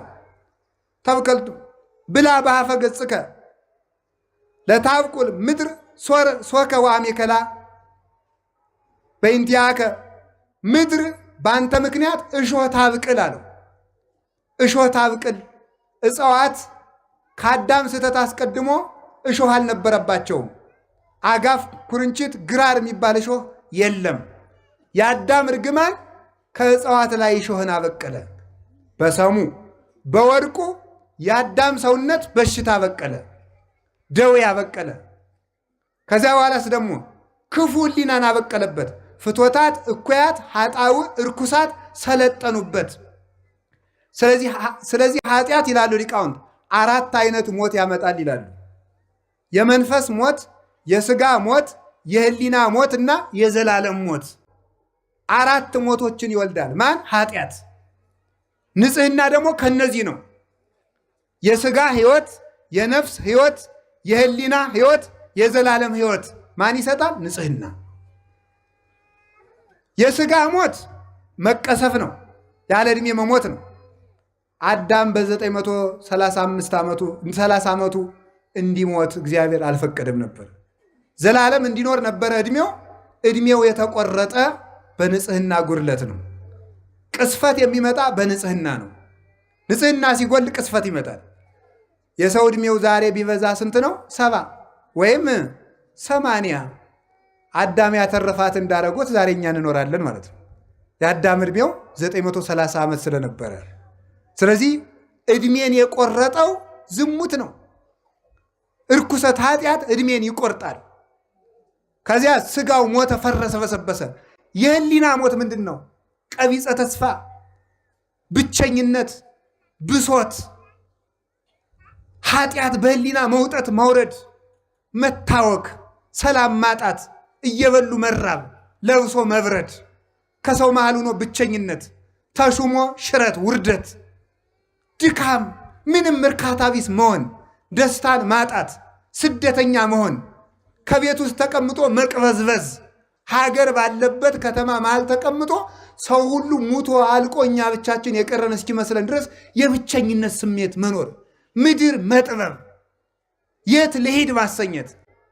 አንድ መነኩሴ ጀማሪ መነኩሴ ነው። ገዳም ሂዶ ኃጢአትም ቢያለው ገዳም ገብቶ ኋላ ለአንድ ትልቅ አባት ሂዶ አባቴ ኃጢአትም ቢያለኝ አለው። ይህንን ዓለም ጥለኸው ሂድ አሉት። ዓለምን ትቼ ከገዳም መጣው፣ ከገዳምማ ደግሞ ወደ የት ልሂድ ብሎ መለሰ። እዚያም ገብቶ አልቆምለት ስላለ ማለት ነው። እዚህ ከዓለም ወደ ገዳም ተሄደ። ከገዳም ቢፈትን የት ይኬዳል? ስለዚህ ከራስ መሸሽ ነው እንጂ ከቦታ መሸሽ አያዋጣም። መሸሽ የሚባለው ከራስ ጠባይ ነው፣ ከራስ ልማድ ነው። ቦታችን እየለወጥን ብንቀመጥ፣ ብቻችን ከጫካ መሃል አንገታችን አስረን ብንጸልይ፣ ከጠባያችን ካልሸሸን፣ ከቦታ ብንደበቅ፣ ከከተማ ብንወጣ ፍጹም ሰላምን ልናገኛት አንችልም። ስለዚህ የእግዚአብሔር ቤተሰቦች የአዳም የባከነ ሀብቱ ንጽህናው ስጋውን ቆረሰበት፣ ሕሊናውን ገደለበት። ዛሬ አርፎ የሚተኛ ሰው አለ መሰላችሁ? ሰው መንኩሶ አያርፍ፣ ሰው ዲቁና ያዙ አያርፍ። ሰው እኮ እየቀደሰም ማረፍ አቃተው። ሰው እየሰበከም አያርፍ። ሰው መንኖም አላርፍ አለ፣ ተሹሞም አላርፍ አለ። ሰው ቤት ሰራም ምንም አለ አላረፍ፣ አገባም አያርፍ። አይኑ ዞር ማለት ሰው አላርፍ አለ። የሚያሳርፍ ንጽህና እንጂ ሕሊና ሲነጻ ዓለም ሁሉ የእናንተ ነው። ቅዱስ ሕሊና ካላችሁ ዓለም ሁሉ የእናንተ ነው። ብዙ ነገር ሞልቷችሁ የተልከሰከለ ሕሊና ከሚኖራችሁ ምንም የሌላችሁ ንጹሕ ሕሊና ያድርጋችሁ መድኃኒዓለም። ንጹሕ ሕሊና ያለው ሰው ባለጸጋ ነው እያልኳችሁ፣ በዓለም ላይ ያለ ፍጹም ባለጸጋ ያንን የሚጠብቅበት ስርዓት አለው። እኔ ችግር ዘርዝሬ ትቻችሁ አልሄድም፣ መፍትሄውን ነግራችኋለሁ። ንጽህና ሲጎል የምን ሞት ይመጣል? አንደኛ የሥጋ ሞት በሉ እንጂ የምን። እርግጠኛ ሆኜ ልንገራችሁ አንድ ነገር፣ የሚሞቱ ሰዎች የበዙትና ሀገራችን የምትታመሰው በክፉ ሰዎች ነገር መጎንጎን አይደለም፣ በእኛ መርከስ ነው። እኛ ንጹህ ከሆን ክፉ የሚመክሩ ሰዎችን ምክር ማን ያደርገዋል? እግዚአብሔር ይሽረዋል። ጠቢብ ውእቱ ዘያረስ ምክረ መካሪያን ተባ ውእቱ ዘያደቅቅ ይላል። ተመልከቱ። መዝራዕተ ኃያላን ይላል ኤጲፋንዮስ በቅዳሴው። የመካሪዎችን ምክር የሚሽር የሚያስረሳ እግዚአብሔር ጥበበኛ ነው። ምክርን የሚሽር ኃይልን የሚያደቅ ነው። የጎደለን ምንድን ነው ካልኳችሁ ንጽህና። እግዚአብሔር የትም ቦታ ንጽህና አጥቶሃል ነው የምላችሁ። ንጹህ ከሆን እግዚአብሔር የሰው ችግር የለበትም። እግዚአብሔር በሰራዊት አይዋጋም። እግዚአብሔር ዝምታውም ውጊያ ነው። ግን ቅድስና ይሞላል። ህሊናችን ሙቷል። አሁን እኮ እንዲሁ ዝም ብሎ ተስፋ ቁርጥ ያደርግ እኮ ነው። ዝም ብሎ ማለት መንግስተ ሰማያትን ማን አይቶት ብለህ ነው ይላል። በቃ ምንም መብላት፣ በቃ መተኛት፣ ምንም። አሁን ደግሞ ትንሽ ሀብት ያለው ሰው ምን እንደሚል ንገራቸው። ትንሽ ሀብት ያጠራቀመ ሰው እሳ አባቱ እንደው ትንሽ እንደ መኪናም እንደ ፎቅም እንደው የሞካከረ ሰው የድንጋይ ጥርቅም እኮ ነው። ይሄ እኮ እዛ ሰብስቦ ፈልጌ ሲሉት አባ ጊዜ የለኝም፣ በጣም ብዙ ድርጅት ነው ማኔጅ የማደርገውና የሚያዙኝ ነገር ካለ ብቻ ይደውሉልኝ፣ ስንት ብር ነው የሚፈልጉት ይላል። ብሩን ወርወር አድርጎ ስራውን እየሰራ ሊሞት ማለት ነው። እኔ ብዙ ሰው እታወሳለሁ፣ እታዘባለሁ። ማምላክ ብዙ ሰው እዚህ መጥተው አይማሩ፣ ትንሽ ሀብት ነካ ካረጋቸው አይማሩ። ብቻ የሚያዙኝን ይንገሩኝ፣ እሱም ብቻ ይንገሩ። ዝም ብለው ችግር የለም። ቆይ ሰባኪው ምንድነው የፈለገው? ምንድነው ዝም ብለው ቤተክርስቲያን ስሩ ነው? አካውንታችሁ ንገሩኝ። ምንድነው የምትፈልጉት? እሱም ብቻ ለምን አትነግሩኝም ይላል ቃለ እግዚአብሔር። ጌታ ይዋ እኛ ያንተን ቆርቆሮ አይደለም የፈለግነው፣ እኛ የፈለግነው ህሊናህን ነው። እግዚአብሔር የሞተለት አካል ነው ያለ። እኛ የምንፈልገው እናንተን ነው፣ የእናንተን ሻማ። አሁን ጠዋት 21 ሺህ ብር ሰጣችሁ ምን ያለውን ሰጣችሁታል። እኔ ገንዘቡን አይደለም የናቁት። ስትፈልጉ 21 ቢሊየን ስጡ፣ ምንም ትርጉም የለውም። ገንዘባችሁ አያጸድቃችሁም። የሚያጸድቃችሁ ንጽህናችሁ ነው። መጀመሪያ ራሳችሁ ተስተካከሉ። ካልሆነ ግን ኃጢአት እየሰራ ለእግዚአብሔር 100 ሺህ ብር ሰርቃ 50 ሺህ ብር ስላመጣ እግዚአብሔር በጉቦ ሊምርህ ነው። እንደዚህ ያለ ነገር የለም። እግዚአብሔር የሚያየው መጀመሪያ ንጽህና ነው። የእግዚአብሔር የዓይኑ ማረፊያ ንጽህና ነው። እግዚአብሔር የሚያየው ወደሱ ነው። የህሊና ሞት በአዳም ላይ መጣበት። ከዚያስ ምን መጣበት? የነፍስ ሞት። ነፍሱ ጨለመችበት። ሞታ ለነፍስ ሪቅም እግዚአብሔር። የነፍስ ሞቷ ከእግዚአብሔር መራቋ ነው። መጨረሻ ላይ ዘላለም ሞት ነገሰበት በአዳም። ንጹህ ስትሆኑሳ አካላችሁ በሙሉ ከኃጢአት ንጹህ ሲሆንሳ ምን ታገኛላችሁ? ስጋችሁ ያለ ጊዜው አይሞትም። ህሊናችሁ ልዑል ነው። ህሊናችሁ ትልቅ ነገር ያስባል። እዩትማ በሞቴ ኃጢአት ሰርታችሁ ባደራችሁ ቀን እኮ እቅዳችሁ በሙሉ ክስር እኮ ነው የሚለው። የ40 ዓመቱ እቅድ፣ የ30 ዓመቱ እቅድ ኤዲያ ተውኝ ባካችሁ፣ ክስር ነው የሚለው። ድምስስ ነው የሚለው። ህሊና ነዋ ዋናው። ሰው እኮ ይህን አደርጋለሁ ከዛሬ በኋላ የሚቀጥለው ሳምንት አስቀድሳለሁ፣ እጸልያለሁ፣ ከዛሬ በኋላ እጾማለሁ ይልና ሰኞ በዝሙት ተሰናክሎ ካደረ ያ ሁሉ ይከስራል። አጣጥፎ ይተኛል። ለምን? ዲያብሎስ ደግሞ እንዲህ ብለህ ብትጸልይ አታፍርም ይለዋል። እዚያ ሆነ ሄደ። አጋንንት ስርዓት አላቸው። መጀመሪያ ጸሎት የማቋረጥ ሰይጣን አለ። ጸሎት የማቋረጥ ሰይጣን ለዝሙት ሰይጣን ያስረክባል።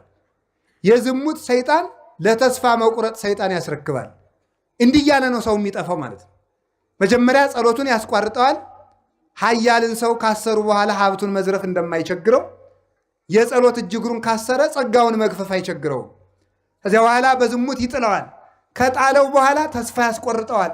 እንዲህ ብለህ ብትመለስ እግዚአብሔር የሚምርህ አይምሰል ይለዋል። ተሸንፎ ከዚያ በኋላ በሰንሰለት እንደሚጎተት ውሻ እጅግሩን ለዲያብሎስ አስረክቦ የኃጢአት ባሪያ ሆኖ ይኖራል። ከዚያ ቀና የምንለው ተስፋችንን በመቀጠል ነው። ወገኖቼ ከኃጢአት ሞት እግዚአብሔር ይሰውረን። ምን አላችሁኝ? አሜን በሉ እንጂ። ምን አላችሁኝ? ንጽህና ምንድን ነው አልኳችሁ? ገንዘብ። እስኪ በሉ እንጂ። ገንዘብ ነው። ገንዘባችን ከማባከን ይሰውረን። ትልቅ ገንዘብ ነው። ወላዲተ አምላክ እግዚአብሔርን የቻለችበት ገንዘቧ ንጽህናዋ ነው። እግዚአብሔርን የቻለችበት ገንዘቧ ንጽህናዋ። ሌሎችም ቅዱሳን ከንፍር ውሃ በሰማይ ከ7 መስኮት በምድር ከ7 ከሚፈላ የንፍር ውሃ ኖህን ያወጣው ንጽህናው ነው። ኤልያስን ከሞት የሰወረው ንጽህናው ነው። ሄኖክን ከሞት የሰወረው ንጽህናው ነው። እዝራን ከሞት የሰወረው ንጽህናው ነው። የሆኑ ባይታዊ ተከታይ ስለሆናችሁ፣ የሆነ መነኩሴ አጨብጫቢ ስለሆናችሁ ከሞት አታመልጡም። የምታመልጡት ንጹሕ ስትሆኑ ነው። ራሳችሁን አንጹ። በብልጣ ብልጥነት የሆነ ገዳም ሄደህ እንተ ያለ ሀገር የሄደ የ40 ቀን ሕፃን ይሆናል። አይሆንም። ንስሐ የገባ ነው የሚሆነው። እንዲህ ያለ ገዳም ይዞ ጸበል የተረጨ ሰው እንደ 40 ቀን ሕፃን ይሆናል። አይሆንም። አባ ገሌ ቅባ ቅዱስ የቅዱስ ሰው እንደ 40 ቀን ሕፃን ይሆናል። አይሆንም። ራስን ማንጻት ነው። ክፋትን ማቆም ነው። ከውስጥ የደለበውን ኃጢአት በንስሐ መንጥቆ መጣል ነው። ያ ንጽህና ገንዘባችን ነው። በሞት ያፈርሰውን ንጹሕ ሰውነታችሁን በስካር አታባክኑት። ንጹሕ ሰውነታችሁን በሐሜት አታባክኑት። በጥንቆላ አታባክኑት። በማይረባ ነገር ለነፍሳችሁም ለስጋችሁም በማይጠቅም ነገር ንጽህናችሁን አታባክኑ። ንጽህናችንን ከማባከን ይሰውረን። ሀብት የሚሰበሰበው በንጽህና ነው። የቅድስና መጀመሪያ፣ የሀብት መጀመሪያ፣ የእውቀት መጀመሪያ ንጽህና ነው። እውቀት የሚገለጠው ለንጹሐን ነው። ፈውስ የሚሰጠው ለንጹሐን ነው። ጸጋ የሚበዛው ለንጹሐን ነው። ገንዘብ የሆነ እንደሆነ የሚበተነው ኃጢአት ነው የሚበትነው። ስለዚህ አዳምን የሁሉ ነገር አመጣበት። ለእኛም እንዲህ ያለ መከራ ከመምጣት ይሰውረን፣ እንዲህ ያለ ይሰውረን። ለሰው ልጅ እግዚአብሔር የሰጠው ሌላው ሀብቱ ሰውነቱ ነው። እስኪ ሰውነቱ በሉ። ምን አላችሁኝ? ሰውነት ሀብት መሆኑን አይታችሁ ታውቃላችሁ? አንዳንዱ ሰው እኮ ከበርኩ የሚል እኮ ማለት ነው ጥቂት እንደው ጠርቀምቀም ሚስል ከባንኩ ላይ ያለውን አካውንት እኮ አይቶ ነው። እጅ እግር እንዴት ያለ ሀብት መሰላችሁ? አባክነ ነው እንጂ እንዴት ያለ ጸጋ መሰላችሁ? አይን እንዴት ያለ ሀብት ነው! እንዴት ያለ ሀብት! ዳንኤል ባቢሎን ተቀምጦ እግዚአብሔርን ያየበት እኮ አይን እኮ ነው። ዮሐንስ ወልደ ነጎድጓድ ታስሮ እግዚአብሔርን ያየበት እኮ አይን እኮ ነው። ኢሳይያስ በአይሁድ መካከል ሆኖ ሱራፌልን የተመለከተበት እኮ አይን እኮ ነው። ስምዖን አረጋዊ ክርስቶስን ያየበት እኮ አይን ነው። ይሄንን አይን ምን ላይ አፍጥታችሁበት እንደምትውሉ እግዚአብሔር ይቁጠረው። ገንዘባችሁን በከንቱ አታባክኑ በሉ እንጂ እግዚአብሔርን ለማየት የተፈጠረውን አይን ረባካችሁ በፌስቡክ አታጥፉት። በማይረባ ነገር ገንዘባችሁን በከንቱ ነው ያለ። ደግሞ ልንገራችሁ፣ ሰው በመረጃ ሊቅ አይሆንም ነው የምላችሁ። ሰይጣን ምን ያደርጋል መስላችሁ? ኢንተርኔት፣ ፌስቡክ፣ ዩቲዩብ ውስጥ ያስገባና እስቲ መረጃ ለአንዳንድ ነገር ጥሩ ነው ስትጎረጉር አንተ ዩቲዩብ ስትጎረጉር ዩቲዩብ ህሊናህን ሲጎረጉር ዋሻህን ትቀራለህ። ባዶ ቀፎህን ማለት ደብዝዞ ሰው እኮ ማሰብ እኮ አቅቶታል። ሰው አሁን እብድ እኮ ነው። ተነግሮ እንኳን ማስተዋል አይችልም። ቢመክሩበትም አይሰማ፣ ቢመክሩትም አይሰማ። ሁሉም አይገባውም። ደንዝዞ አለ። እባካችሁን አይናችሁን አታባክኑት፣ ጆሮአችሁን አታባክኑት። በሞቴ የማይረባ ነገር አትስሙበት፣ ረዘፈን አትስሙበት። ይሄ ጆሮ ቅዱሳን መላእክትን የሰሙበት ቃል ነው። ይሄ ጆሮ ሳሙኤል እግዚአብሔርን በሌሊት የሰማበት ጆሮ ነው። ይሄ ጆሮ ድንግል ማርያም ቅዱስ ገብርኤልን የሰማችበት ጆሮ ነው። ይሄ ጆሮ ቅዱሳን አባቶቻችን እግዚአብሔር ሲጠራቸው የሰሙበት ጆሮ ነው። ጆሮቻችሁን ለዘፈን ለጨዋታ ለምን ትከፍቷቸዋላችሁ? ጆሮ ክቡር ነው። ጆሮቻችሁን ለእግዚአብሔር ብቻ ከፈቷቸው፣ የእግዚአብሔር ጆሮዎችም ለእናንተ ይከፈታሉ። የእኛ ጆሮ ለእግዚአብሔር ከተዘጋ የእግዚአብሔር ጆሮ ለእኛ ዝግ ነው። ስለማይሰማ ሳይሆን የሚሰማ ነገር ስለሌለን ማለት ነው። ያጸምም ከመዘይ ይሰም ይጎነዲ ከመዘይ ይሁብ ይላሉ ሰለስቱ ምዕት በቅዳሴ። እንደማይሰማ ዝም ይላል፣ እንደማይሰጥ ይዘገያል። ዝም የሚለው ስለምንድን ነው? የማይሰማ ነገር ሲኖር ዝም ይላል እግዚአብሔር። የሚሰሙትን ይሰማቸዋል፣ የማይሰሙትን አይሰማም። ስለዚህ ጆሮአችሁን አታባክኑ። ዘፈን ይፈቀዳል አይፈቀድም? አሁን እዚህ ክርክር ውስጥ እንውጣ። ይፈቀዳል አይፈቀድም ሳይሆን ጉዳዩ ጆሮአችንን ያበክናል ነው። ኃጢአቱን እንተው ዝም ብላችሁ። ኃጢአት ነው ዘፈን። እንዲያው ከዚያ በታች ግን ጆሮአችን እንዴት ነው በዘፈን? እኔ እኮ አሁን እስቲ ሌላውን ተው እሺ፣ ያላገባው የሴቱ በቱና አሁን ያገባችሁ ሰዎች ለሆነ ሰው እየተዘፈን እንዲያው የምትሰሙ ለሆነች ሴት ምን አርግ ብላችሁ ነው? እንዲያው ይገርመኛል እኮ ነው። እንዲያው እኮ አይገርም። አንድ ጊዜ የዘፈናችሁላትን ሰው አግኝታችኋል። ምን ባሉኝ ነው እንደው የምትዘሉት ማለት ነው? እንዲያው ይገርመኛል። ማምላገር ሰው ለማያውቃት ሴት በተዘፈነ ዘፈን ሲዘል ያድራል እንዴ? ይህ ነውር እኮ ነው። ይሄ እኮ ጅልነት እኮ ነው።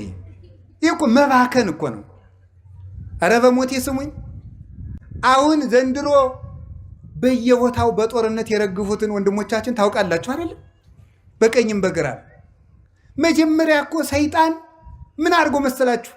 40-50 ዓመት አይምሯችን አባክኖ ነው ዛሬ በጦርነት የሚያባክነን። መጀመሪያ አባክኖናል። ንጽህናችን አባክኖታል። ሰውነታችን ባክኗል። ይሄው ተነግሮ የማይሰማ ሰው መግደልም በቃኝ የማይተፈጠረ ስለባከናችሁ ነው። በኳስ ፍቅር ጠልፎ ሲደነዝዝ የኖረ እንዴት ብሎ ይሰማል?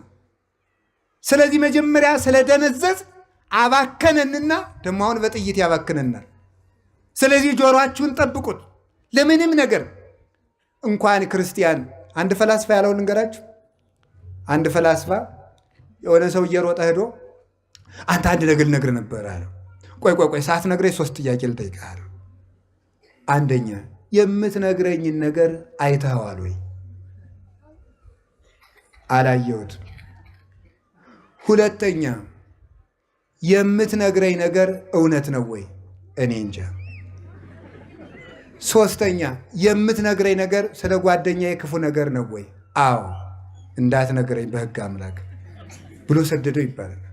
ምንም ለማይጠቅምን ነገር ማለት ምንም። አሁን ሰው የሚያወራው ነገር እኮ ይገርማቸዋል። አንዳንዱ ሰው የጦር ጄኔራል ሆኖ ያድራል። አንዳንዱ ኮማንደር ይሆናል። በቃ ኮማንድ ሴንተር ሆኖ ጦርነቱን ሲመራ ውሎ የእነንትና ችግር እኮ ነው እነንትና እኮ ነው ይህን ሁሉ ችግር ያመጡት ይላል። እንዲሁ እኮ ግርም እኮ ነው። እንዲሁ አርፋ አትቀመጥም? ስራን አሰራም ወይ? የእውነቴን እኮ ነው የምነግራችሁ።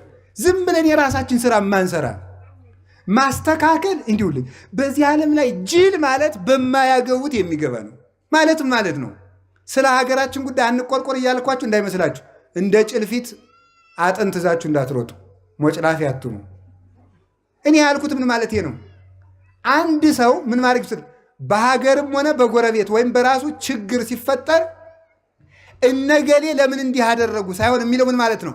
አሁን እኔ ምን ማድረግ እችላለሁ ነው። እስኪ በሉ ሁላችሁም በሉ እንጂ ሁላችሁም። አሁን እኔ እሺ ምን ማድረግ እችላለሁ? ምንም ነገር ሲፈጠር ሁልጊዜ የራሳችሁን ድርሻ ነው መስራት። የሰዎችን ጉዳይ በመፍጠልጠል አሁን ብርግብ ነው። ፓትርያርኩ ምን እያደረጉ ነው በዚህ ሰዓት? እንዴት ሊቀ ጳጳሱ ዝም ይላሉ? እንዴት አንተ ዝም አልክ? መፈጠር ያለበት ራሳችን ምን እያደረግን ነው? ሀገረ ስብከት ምንድን ነው ያደረገው? የሆኑ ማህበራት ምንድን ነው የሚሰሩት? እዚያ ተጎልተው ሚል ሰው አለ። አንተ ምን እያደረግክ ነው? ሰው መስራት ያለበት የራሱን ነው። የራሳችን ስራ እንድንሰራ አምላከ ቅዱሳን ይርዳን። ስለዚህ ያባከነው ጆሮ አለ፣ ያባከነው እጅ አለ። በዚህ እጅ አባቶቻችን የሐዋርያው የቅዱስ ቶማስ እጅ ከተቆረጠች በኋላ ምን አድርጋ ነበረ? እሱ ሞቶ ከተቀበረ ሰማዕትነት ከተቀበለ በኋላ በዓመት እየተገለጠች ታቆርብ ነበረ። ከሞተ በኋላ ማለት ነው። የቅዱሳን እጅ ሙቶም ይሰራል፣ የእኛ እጅ ደግሞ ሙቶም ይበጠብጣል።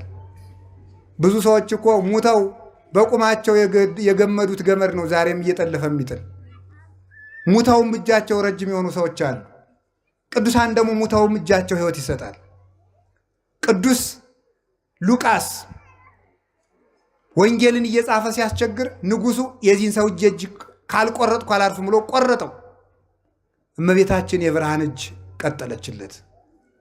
የእኛ እጅ በምን እንደሚቆረጥ ተመልከቱት። ቅዱስ ዮሐንስ ዘደማስቆ ስዕል እየሳለ የቅዱሳንን ስዕል እየሳለ ቢያስቸግር ንጉሱ እጁን ቆረጠው። የቀኝ እጁን ቆራጣ በግራ እጁ ይዞ ሄደና ከእመቤታችን ስዕል ያንቺን ስዕል በሳልኩ እጄ ሲቆረጥ ዝምታ ያለሽ አላት። እመቤታችንም ቀጠለችለት። አሁን የእኛ እጅ ምንድን ነው ሲሰራ የሚውለው?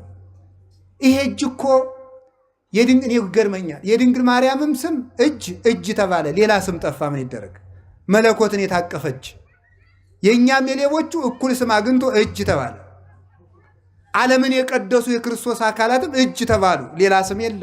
ሰው የቋንቋ ድሃ ሆነና የእኛም የርኩሶቹ እጅ ተባለ። እጃችን መንጻት ይጠበቅበታል።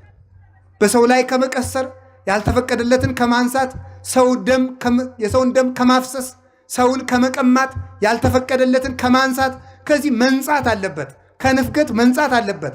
ከስንፍና መንጻት አለበት። የአቡነ ሳሙኤል ዘዋልድባ እጅ ዋልድባን መሬቲቱን እንደ መሶብ ብድግ አድርገው ለሥላሴ ያስባርከዋል። መሬትን ብድግ አድርገው እንደ መሶብ የሚያስባርኩ እጆች ነበሩ። የሙሴ እጆች ተዘርግተው ሲቆሙ የእስራኤል ጠላት በሙሉ እንደ ቅጠል ይረግፉ ነበረ። የሙሴ እጅ ብቻቸውን ሲዘረጉ የኢየሱስ ክርስቶስን እጅ ስለሚወክሉ ሙሴና አሮን ሙሴ እጁን ሲዘረጋ እስራኤል ያሸንፋሉ፣ ሲያጥፈው ይሸነፋሉ። ከዚያ በኋላ ምንድን የተደረገ? አሮንና ሆር የሙሴን እጅ ተሸክመው ዋሉ። ሲደክማቸው ድንጋይ ኮልኩለው አስደገፉ የሙሴን እጅ። ክንደ ብርቱ ነው ሙሴ። ያ የሙሴ እጅ የተሸከመ ድንጋይ ቅዱስ መስቀል ነው ይላል። የሙሴ እጅ የክርስቶስ እጅ ነው። ሙሴ እጁን ሲዘረጋ እስራኤል እንዳሸነፉ ክርስቶስ እጆቹን በመስቀል ላይ በመዝገር ዘርጋቱ እኛ አጋንንትን ድል ነሳን። እነዚህ እጆች ናቸው ያዳኑን። የክርስቶስ ኦአይዳ ወለላሃኳሁ ለአዳም ተቀነዋ በቅነዋተ መስቀል። አዳምን ያበጃጁ እጆች በችንካር ተቸነከሩ። ወዮ! እሱ እጆቹን ሲቸነከር የእኛን ጠላት ዲያብሎስን በሳት ዛንጀር ቸነከረልን። እሱ እጆቹ ላይ ሲቸነከር የእኛን ስም በሕይወት መጽሐፍ ጻፈ፣ በደሙ አተበን። እጅ ይህንን ይመስላል። እጅ ክርስቶስን የሚመስል ነው። ኧረ እጅ እንደዋዛ ረከሰ። እጆቻችንን ከማርከስ ይሰውረን። ይህ በእጆቻችሁ ላይ ያረጋችሁት ድሪቶ ነገር መወገድ አለበት። እገሌ ያላችሁ እጃችንን እናንሳ። እጃችን ይንጻ፣ ለጸሎት ይነሳ፣ ይቀጣም። በሰፊያድ አንድ ነገር ንገራችሁ። ቢያንስ በቀን ለአንድ ሰዓት ያክል ያን ባይሆን ለ25 ደቂቃ እጅ መቀጣት አለበት። በምን? በሰፊህ እጅ ብታሰናክል ካንተ ቆርጠህ ጣል ማለት እጅህን በመዘርጋት ቅጣው ማለት ነው። ዘርግተህ ጸልይ። አይን ባክኗል፣ እጅ ባክኗል። እግር እኮ የምን ምሳሌ እንደሆነ ብነግራችሁ በጣም ትደነቃላችሁ። እግር የካህናት ምሳሌ ነው። እግር የስልጣነ መለኮት ምሳሌ ነው። የክርስቶስ ስልጣኑ እግር ይባላል። ጠላቶችን በእግርህ እስከምትገዛ ድረስ ይባላል። ስልጣን ማለት ነው። መዝሙር 109 ላይ ንበር በየማኔ እስካገባውም ለጸላይ ተከታይተ መከሄደ ገሪከ። ስለዚህ የተባለ የክርስቶስ ጠላቶችን በእግር ትገዛለህ እስከምትገዛ ደርሰ። የክርስቶስ ጠላቶች መናፍቃን አጋንንት ናቸው፣ አይሁድ ናቸው። በእግሩ ማለት በስልጣኑ ነው። እግር የመለኮትን ስልጣን ነው የሚወክለው። እግር የሐዋርያትን ስልጣን ነው የሚወክለው። እግር ቀሳውስትን ነው የሚወክለው። እግር ዲያቆናትን ነው የሚወክለው። ራእየ ዮሐንስ ምዕራፍ 1 ቁጥር 17 ላይ ሲናገር የክርስቶስን እግሮች እንዲህ ብሎ ይገርጣቸዋል። ወእገሪሁ ከመ ብርተ ሊባኖስ ዘአርሰንዎ በእሳት። የክርስቶስ እግሮቹ በእሳት እንደጋሉ እንደ ሊባኖስ ብረት ናቸው ይላል። የክርስቶስ እግሮቹ የተባሉት ካህናት ናቸው። የጋሉ ናቸው፣ የተኮሱ ናቸው ማለት በፍቅር ሃይማኖት የነደዱ በሙቀት ሃይማኖት የሞቁ ናቸው። ሙቀት ሃይማኖት፣ ሙቀተ ጸሎት ያላቸው በቃለ ስልጣናቸው፣ በግዘታቸው፣ በጸሎታቸው፣ በቅዳሴያቸው፣ በመስቀላቸው አጋንንትን የሚያቃጥሉ ናቸው። እግር አላቸው ክርስቶስ አጋንንትን በካህናት ይረግጣልና፣ አንድም ለስብከተ ወንጌል ይፋጠናሉና፣ አንድም ለተልእኮ ይፋጠናሉና እያሉ አባቶቻችን ተርጉመውታል። አንድም የዲያቆናት ምሳሌ እያሉ ተርጉመውታል። ለስብከተ ወንጌል ስለሚፋጠኑ፣ ለተልእኮ ስለሚፋጠኑ፣ አጋንንትን ስለሚረግጡ ካህናት የክርስቶስ እግሮች ተብለው ይጠራሉ። እግር የተባለ ይሄ ነው። እግር የክርስቶስ ምሳሌ ነው። እግር የሐዋርያት ምሳሌ ነው። ይህንን እግር የት ላይ እንደምታውሉት አስቡት። አንዳንዶቻችሁ ዝም ብላችሁ ሸርባችሁ ታውሉታላችሁ። አንዳንዱ ሰው አለ ከሰው ሱቅ ወደ ደጃፉ ላይ ተጎልቶ የሚውል ይህም እግር ሊባል። እግዚአብሔር 6 ነገርን ይጠላል። ሰውን ከፍ ዝቅ አድርጋ የምታይ ዓይን፣ ክፉ የምትሰማ ጆሮ፣ የሰው ደም የምታፈስ እጅ፣ ክፉ የምትሰማ ጆሮ፣ የሰው ደም የምታፈስ እጅ፣ ወደ ክፉ የምትሮጥ እግር፣ መጨረሻ ላይ 7ተኛይቱን ይጠላታልና መጽሐፈ ምሳሌ ምዕራፍ 6 ላይ በወንድማማች መካከል ጠብን የምትዘራ ምላስ ይላል። ነገረ ሰሪን እግዚአብሔር ይጠላታል። እያንዳንዱ አፍ የነቢያት ምሳሌ ነው። አፍ በነገር በስድብ ውልጭ ብሎ ሰው በመሳደብ በማማት በርግማን በዚህ ሁሉ ጎስቁሏል። ገንዘብን በከንቱ አታባክን በሉ። በምን አታባክን? በከንቱ አታባክን። አካላችን በከንቱ ከማባከን ይሰውረን። ይሄ አፋችን ኤልያስ ሰማይን የለጎመበት አፍ ነው። ልብ ብላችሁ ስሙ። ይሄ አፍ ሙሴ መሬትን የከፈተበት አፍ ነው። አሮን ይሄ እጃችን ሙሴ ባሕር የከፈለበት እጅ ነው። ይሄ እጅ ገብረ መንፈስ ቅዱስ መና ከደመና ያወረዱበት እጅ ነው።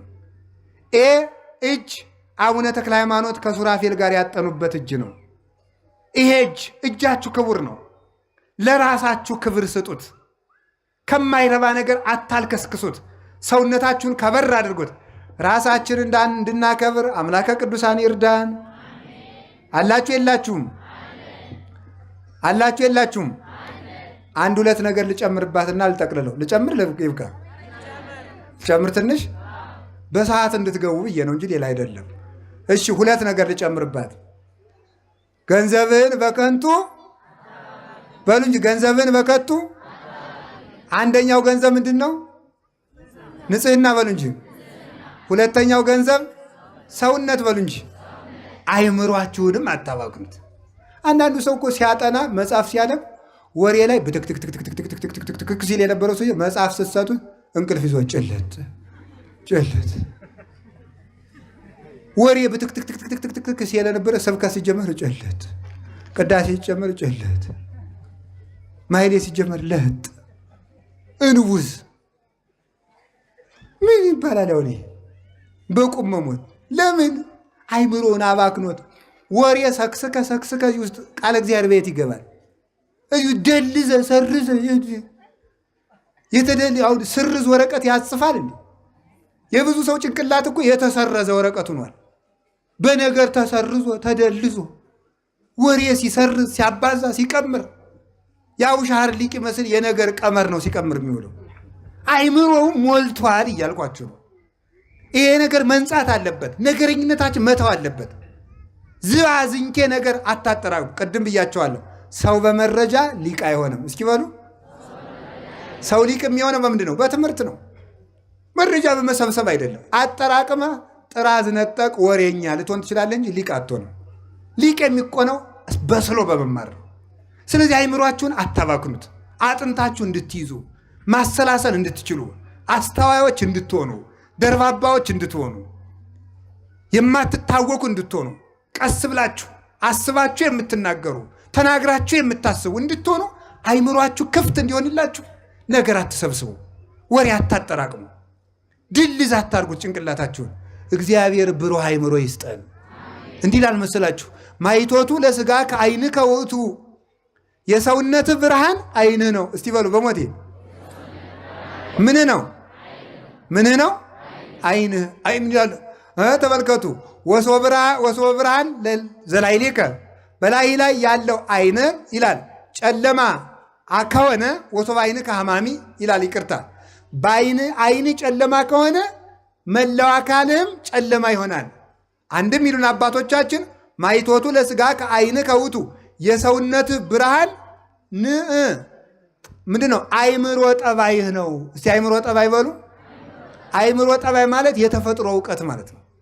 አይምሮ ከጎሰቆለ ግን ሰውነት ሁሉ ጨለማ ይሆናል ማለት። እጅህ ያላሰበውን ይጨብጣል። አንደበትህ ያላሰበውን ይናገራል። እግርህ ያላሰበው ቦታ ውሎ ይመጣል። ሆድህ ያላሰበውን በሙሉ ይበላል። ያላሰብከው ትወላለህ። ያላሰብከውን ታገባለህ። ሳታስብ ትፋታለህ። ሳታስብ ትመነኩሳለህ። ሳታስብ ቆብክን ትጥላለህ። ሳታስብ ትሾማለህ፣ ሳታስብ ትሻራለህ፣ ሳታስብ ትበጠብጣለህ። የሁሉ ችግር በምንድን ነው? አይምሮአችን መባከን የለበትም። የቅዱስ ቄርሎስ አይምሮ እኮ በሞቴ ዛሬ የእኛን አይምሮ ተውት። በሞቴ አንድ አባትን አንድ ልጅ እንዲህ አላቸው። አላቸው፣ አቤት እንዲው እየረሳው እምቢ አለኝ አላቸው። እየረሳው እምቢ አለኝ ሲላቸው ምን ቢሉት ጥሩ ይመስላችኋል? አይ ልጄ መፍትሄውንስ ብነግርህ ትረሳው ይላሉት። መፍትሄውንም ብነግርህ ምን ትለዋለህ? ትረሳዋለህ። ምን ያደርግልሃል? ይላል። አሁን እኮ በሞት ልንገራችሁ የመርሳት ችግር አለብን በሉ እንጂ። በጣም ደግሞ የሚገርመው የመርሳቱን ችግር መፍትሄም የመርሳት ችግር አለብን ማለት ነው። ገብቷችኋል አይደለም? የመርሳቱን ችግር መፍትሄም እንረሳለን ማለት ነው። አሁን መፍትሄውንም እንረሳለን። እየረሳን ታመናል። የመርሳት ችግር አለብን፣ መፍትሄውንም ረስተናል። ስለዚህ ምን እናድርግ ካላችሁን፣ እንናዘዝ፣ ወሬ ማጠራቀም እናቁም፣ ሰውነታችን ይንጻ። የዚያን ጊዜ ክፍት አይምሮ ይኖረናል። እንደ ቅዱስ ቄርሎስ የማጥናት ጸጋ ነበረው። ምን ይላል ተመልከቱ። አንድ ቃል ሲናገር ተመልከቱ።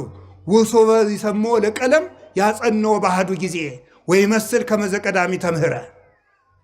አንድን ቃል ከመምህሩ አንደበት ሲሰማ እንደተዳመጠው ብራና ላስ ያደርገዋል። አስቀድሞ የተማረው ይመስል ነበር ይላል።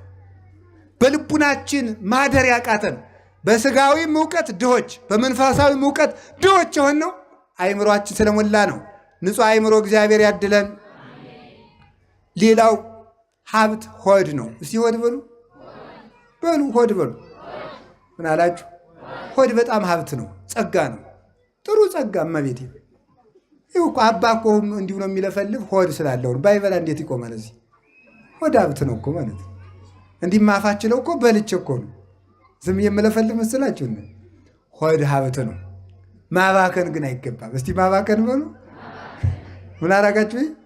ማባከን። እንዲሁም ይገርማችኋል፣ ክርስቲያን ያገኘ ሁሉ አይበላም። ያን ጥርግ አይደረግም። ተጠንቅቆ ነው የሚበላ በእውነቱ ማለት ነው። እንዲህ ጥርግ ስትበሉም ቅጥ ይኖራችሁ። እውነቴን ነው። አሁን ስትበሉ አበላል ላኩሱ ራሱ እኮ በመጽሐፍ ቅዱስ ተደግሯል። መጀመሪያ ከሰው አስቀድመ እጅህን አትስደድ።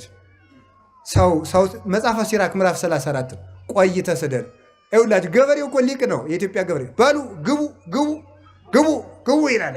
ቶሎ አይሰድም እጁን። ይሄ ሊቅ እኮ ነው። እመቤቴ ቆይ እጅህን አትስደድ፣ ምግቡ ይበቃናል አይበቃንም ብለህ አታጋን ይላል። አትገምግመው። ለዚህ ሁላ ሰው ይበቃል እንዲህ አትበል። በረከተ እግዚአብሔር እንዳይለይ ወይ አንቆስ አትበላው እንዳትሞት። እጅህን ወጥ አትንከር። የመጽሐፍ ቅዱስ እመቤቴን እጅህን ወጥ አትንከር። ስትበላ ምላስህን አታጩህ። ድስት ሰው ፊት አትጥረግ። መሶቡን ወደፊት አትጎትት። ወላዲተ አምላክ ግን መጽሐፍ ቅዱስ ላይ ያለ ነገር ነው። እየቀለድኩ እንዳይመስላችሁ። እያንዳንዷ ነገር ነው። አብዝተህ አትብላ፣ ይሰጥማል። ሆድ መርከብ ነው ብሏል ዮሐንስ አፈወርቅ። ሆድ ምንድን ነው? ያለ መጠን ሲጭኑት ምን ያደርጋል? ይሰጥማል እያልኳቸው እሱ እኮ ነው። አሁን እኮ ሰጥመናል እኮ አለን። እንቅልፍ አስጥሞን ዝንን ማደር በቃ። ጸሎቱ ሰጠመ፣ ስግደቱ ሰጠመ፣ ጥናቱ ሰጠመ፣ እቅዱ ሰጠመ፣ ንግዱ ሰጠመ፣ ሀገርም ሰጠመ። በሆዳሞች ምክንያት ማለት አህያ ይመስል እየሞቱ ሁሉ መብላት። ከእንስሳት መካከል እየሞተች የምትበላ አህያ ናት። አሁን እየሞተ እዚህ እየሞተ ስንት ወንድሞቻችን ያለ ቀባሪ በየተራራው እየቀሩ አሁንም ባልረቡ ግጥም። ኧረ ተው ሆዳችሁን አታባክኑት። ሆድ እውነቴን ሆድ ባከነ ማለት ይሄ ነው። ያለ መጠን ዝም ብሎ እንደው ዝም ብሎ ማት አይውላችሁ።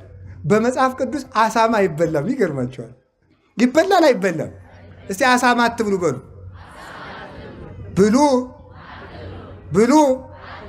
ብሉ ምናት ብሎ ያለ አሳማ። ለምንድን ነው? አሳማ ጎን የለውም። ዝም ብሎ ጠቅላላው ሰውነቱ ሆድ ነው። አሁን ሰው የሚያገባ በሆዱ፣ የሚያስብ በሆዱ፣ የሚመነኩስ በሆዱ፣ የሚቀድስ በሆዱ ይቀርታል።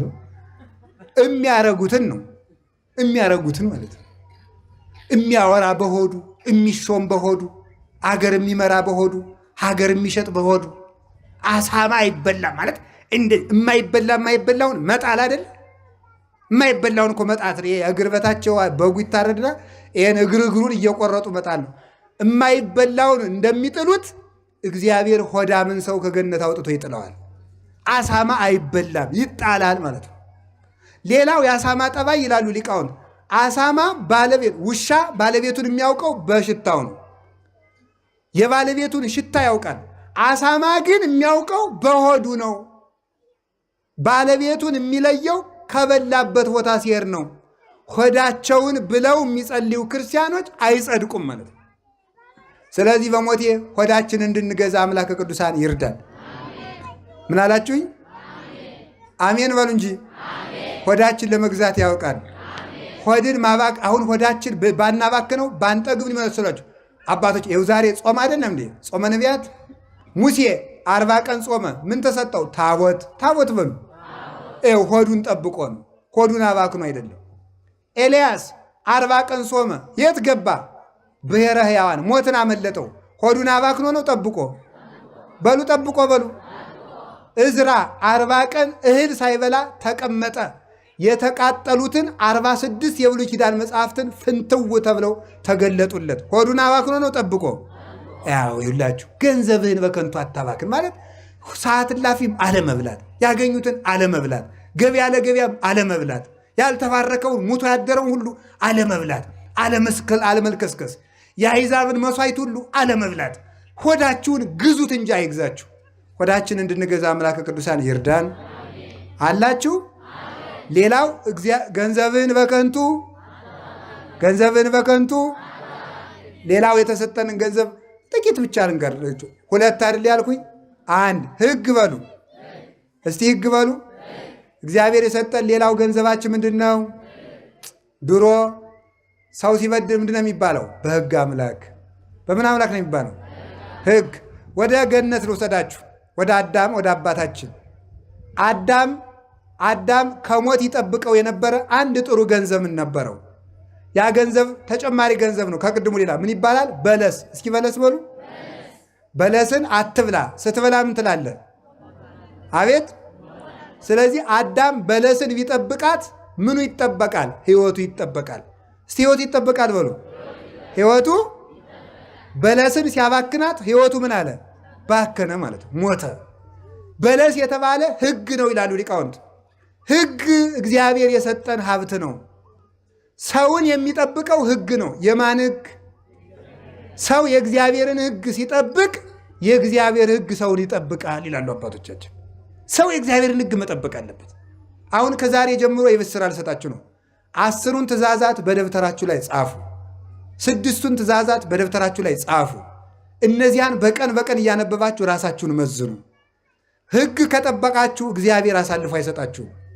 እንዲህ አለ ጌታ፣ ለወይንስ ሐዲስ ውስተ ወይን ሐዲስ ውስተ ተመልከቱ ውስተ ዝቅ ሐዲስ ይወድይዎ ወይተዐቀቡ ክልኤሆሙ በቤናቲሆሙ። አዲስ ወይንን በአዲስ ሰውነት ይጨምሩታል፣ ሁለቱም ይጠባበቃሉ። የማቴዎስ ወንጌል ምዕራፍ 9። አዲስ ወይን የተባለች እርጅና የሌለባት የክርስቶስ ሕግ፣ አዲስ ሰውነት የተባለ አዲስ ማሰሮ የተባለ ንጹሕ ሰውነት፣ ሁለቱም ይጠባበቃሉ። ወይኑ ረዋቱን ምን ያደርገዋል? ያለሰልሰዋል፣ ያሰማምረዋል። ረዋቱ ወይኑን ያበስለዋል። ወይኑና ረዋቱ ይጠባበቃሉ። ሰው ሕግን ይጠብቃል፣ ሕግ ሰውን ይጠብቃል። ሰውን የሚጠብቀው ሕግ ነው። አዝላ አኮን ይህነ ዘናቅቦሙ ለሕገጋት አላ እሙንቱ ሕገጋት ያዕቅቡነ ይላል ማሪሳር። ሕግ እኛ ሕግን አንጠብቀውም። የምንጠብቀው ለራሳችን ነው፣ እንድንጠበቅ ነው። ሕግ ጠባቂያችን ነው። አሁን ሀገርም የምትፈርሰው እኛም በሞት የምንፈርሰው ሕግ ስናፈርስ ነው። የእግዚአብሔርን ሕግ ከማፍረስ ይሰውረን። የእግዚአብሔርን ሕግ አፍርሳችሁ አታግቡ። የእግዚአብሔርን ሕግ አፍርሳችሁ አትብሉ። የእግዚአብሔርን ሕግ አፍርሳችሁ አትነግዱ። በስፍርም አትስረቁ። አትማሉ ካላችሁ አትማሉ። አትዋሹ። በእውነት ነግዱ። በእውነት ምሩ። በእውነት አስተዳድሩ። በእውነት ተጋቡ። ጋብቻችሁን አክብሩ። ሁላችንም የእውነት ኑሮ ይኑረን። እግዚአብሔር ሁላችንም ይጠብቀናል። በቸርነቱ ይጠብቀን። የሚጠብቀን ምንድን ነው? ሕግ በሉ እንጂ ሕግ ሲፈርስ ምን ይፈርሳል? ሰው ይፈርሳል። በሉ ሕግ ሲፈርስ ምን ይፈርሳል? ሀገር በሉ። ሕግ ሲፈርስ ምን ይፈርሳል? መንግስት በሉ። መንግስት ሁሉም የሚፈርሰው የእግዚአብሔር ሕግ መፍረስ ሲጀምር ነው። የእግዚአብሔርን ሕግ ጠብቁ። እዩማ በሞቴ እዩ። ምንድን ነው በአዳም ብቻ መወስዳችሁ? እስራኤልን ዕድሜ ዘመናቸውን ብታነቡት በሙሉ ይሄ ይመጣላቸዋል። ለምሳሌ ሕግ ሲያከፍሩ በሰላም ይጓዛሉ። ሲያጠፉ እባብ መጥቶ ይበላቸው ነበር እኮ በበረሃ። ሕግ ሲያፈርሱ እስራኤል ሕግ ሲጠብቁ እግዚአብሔር ደህና መስፍን ያነሳላቸዋል። ሲያፈርሱ ፍልስጤማውያንን ያመጣላቸዋል። እንዲሁም አንድ ጊዜ እኮ እስራኤላውያን ረበሞት ልብ ብላችሁ ሰሙ። እግዚአብሔር ለሾመው ለሕጉ ለሳሙኤል አልታዘዝ ብለው ነበረ። ናዖስ አሞናዊ የሚባል ሰው ምን እንዳላቸው ታውቃለች? እስራኤል ኑ ተገዙልኝ አለና እንዲህ ብሎ ብቻም በበቃው የእኔ ዝና እንዲከበር ሁላችሁም የቀኝ ዓይናችሁን እያወጣችሁ ገብሩልኝ አላቸው። አለቀሱ። ሲያለቅሱ እግዚአብሔር ከዚህ በኋላ ሳሙኤል ወደ እግዚአብሔር ሲያመለክት በሳኦል አመካኝነት የነዚያን በኢያቢስ ዘገለዓድ የተሰማሩትን የነዚያን ጠላት ናዖስ አሞናዊን አጠፋላቸው። ሕግ ስናፈርስ እንኳን ገንዘብ ዓይን አውጥቶ የሚወስድ ሽፍታ ይመጣል። ሕግ ከጠበቅን ደግሞ የሚነካን የለም። እውነቴን ነው። ነፃ ሰው ማለት የእግዚአብሔርን ቀንበር በላዩ ላይ የተሸከመ ነው። ሰው ከጠላቶቹ ነፃ መውጣት የሚችለው የእግዚአብሔርን የሕግ ቀንበር በላዩ ላይ ሲጭን ነው። ምን አለመሰላችሁ? በዓለም ላይ ሰዎች ይበጠብጡናል፣ ስጋችን ያውከናል፣ አጋንንትም ያውኩናል። ከነዚህ የሚያሳርፈን ምንድን ነው? ኑን ላሳርፋችሁ አለ። እንዳሳርፋችሁ ምን አድርጉ አለ? ቀንበሬን በላያችሁ ላይ ተሸከሙ። ቀንበር ያላት ማናት? ሕግ ናት። ለእግዚአብሔር መገዛት ለሰው ከመገዛት ያድናል። በሉ ሁላችሁም ለእግዚአብሔር መገዛት በሉ። እሺ፣ ለሰው ከመገዛት።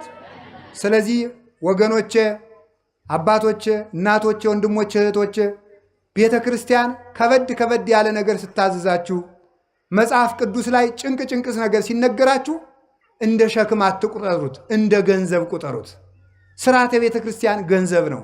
ሕግ ገንዘብ ነው። አይዟችሁ፣ ሕግ ጠባቂ ነው። ሕግ ምግብ ነው። ሕግ በረከት ነው። ሕግ ዕድሜ ነው። ሕግ የዘላለም ሕይወት ነው። ሕጌን ብትጠብቁት ምን አለ? ይጠብቃችኋል። እሺ ብትሉና ለሕጌ ብትገዙ የምድር በረከት ትበላላችሁ። ሕግ የበረከት ምንጭ ነው። ስለዚህ ዕድሜም የሚቀጠለው ሞትም የሚጠፋው በሕግ ነው። ሕግ አክብረን እንድንኖር አምላከ ቅዱሳን ይርዳን። እንግዲህ በመጨረሻ መልእክት የምነግራችሁ አላችሁ የላችሁም? ብዙ ያባከናቸው ገንዘቦች አሉ። ለምሳሌ መስቀል ገንዘባችን አይደለም? ዛሬ መስቀል ነው። መስቀል ምንድን ነው? ገንዘብ በሉ እንጂ። መስቀልን ማባከን ማለት ነው። በመስቀሉ እኮ አልተጠቀምንበትም። አቡነ ተክለ ሃይማኖት እኮ 60 ክንድ ዘንዶ መጣባቸው።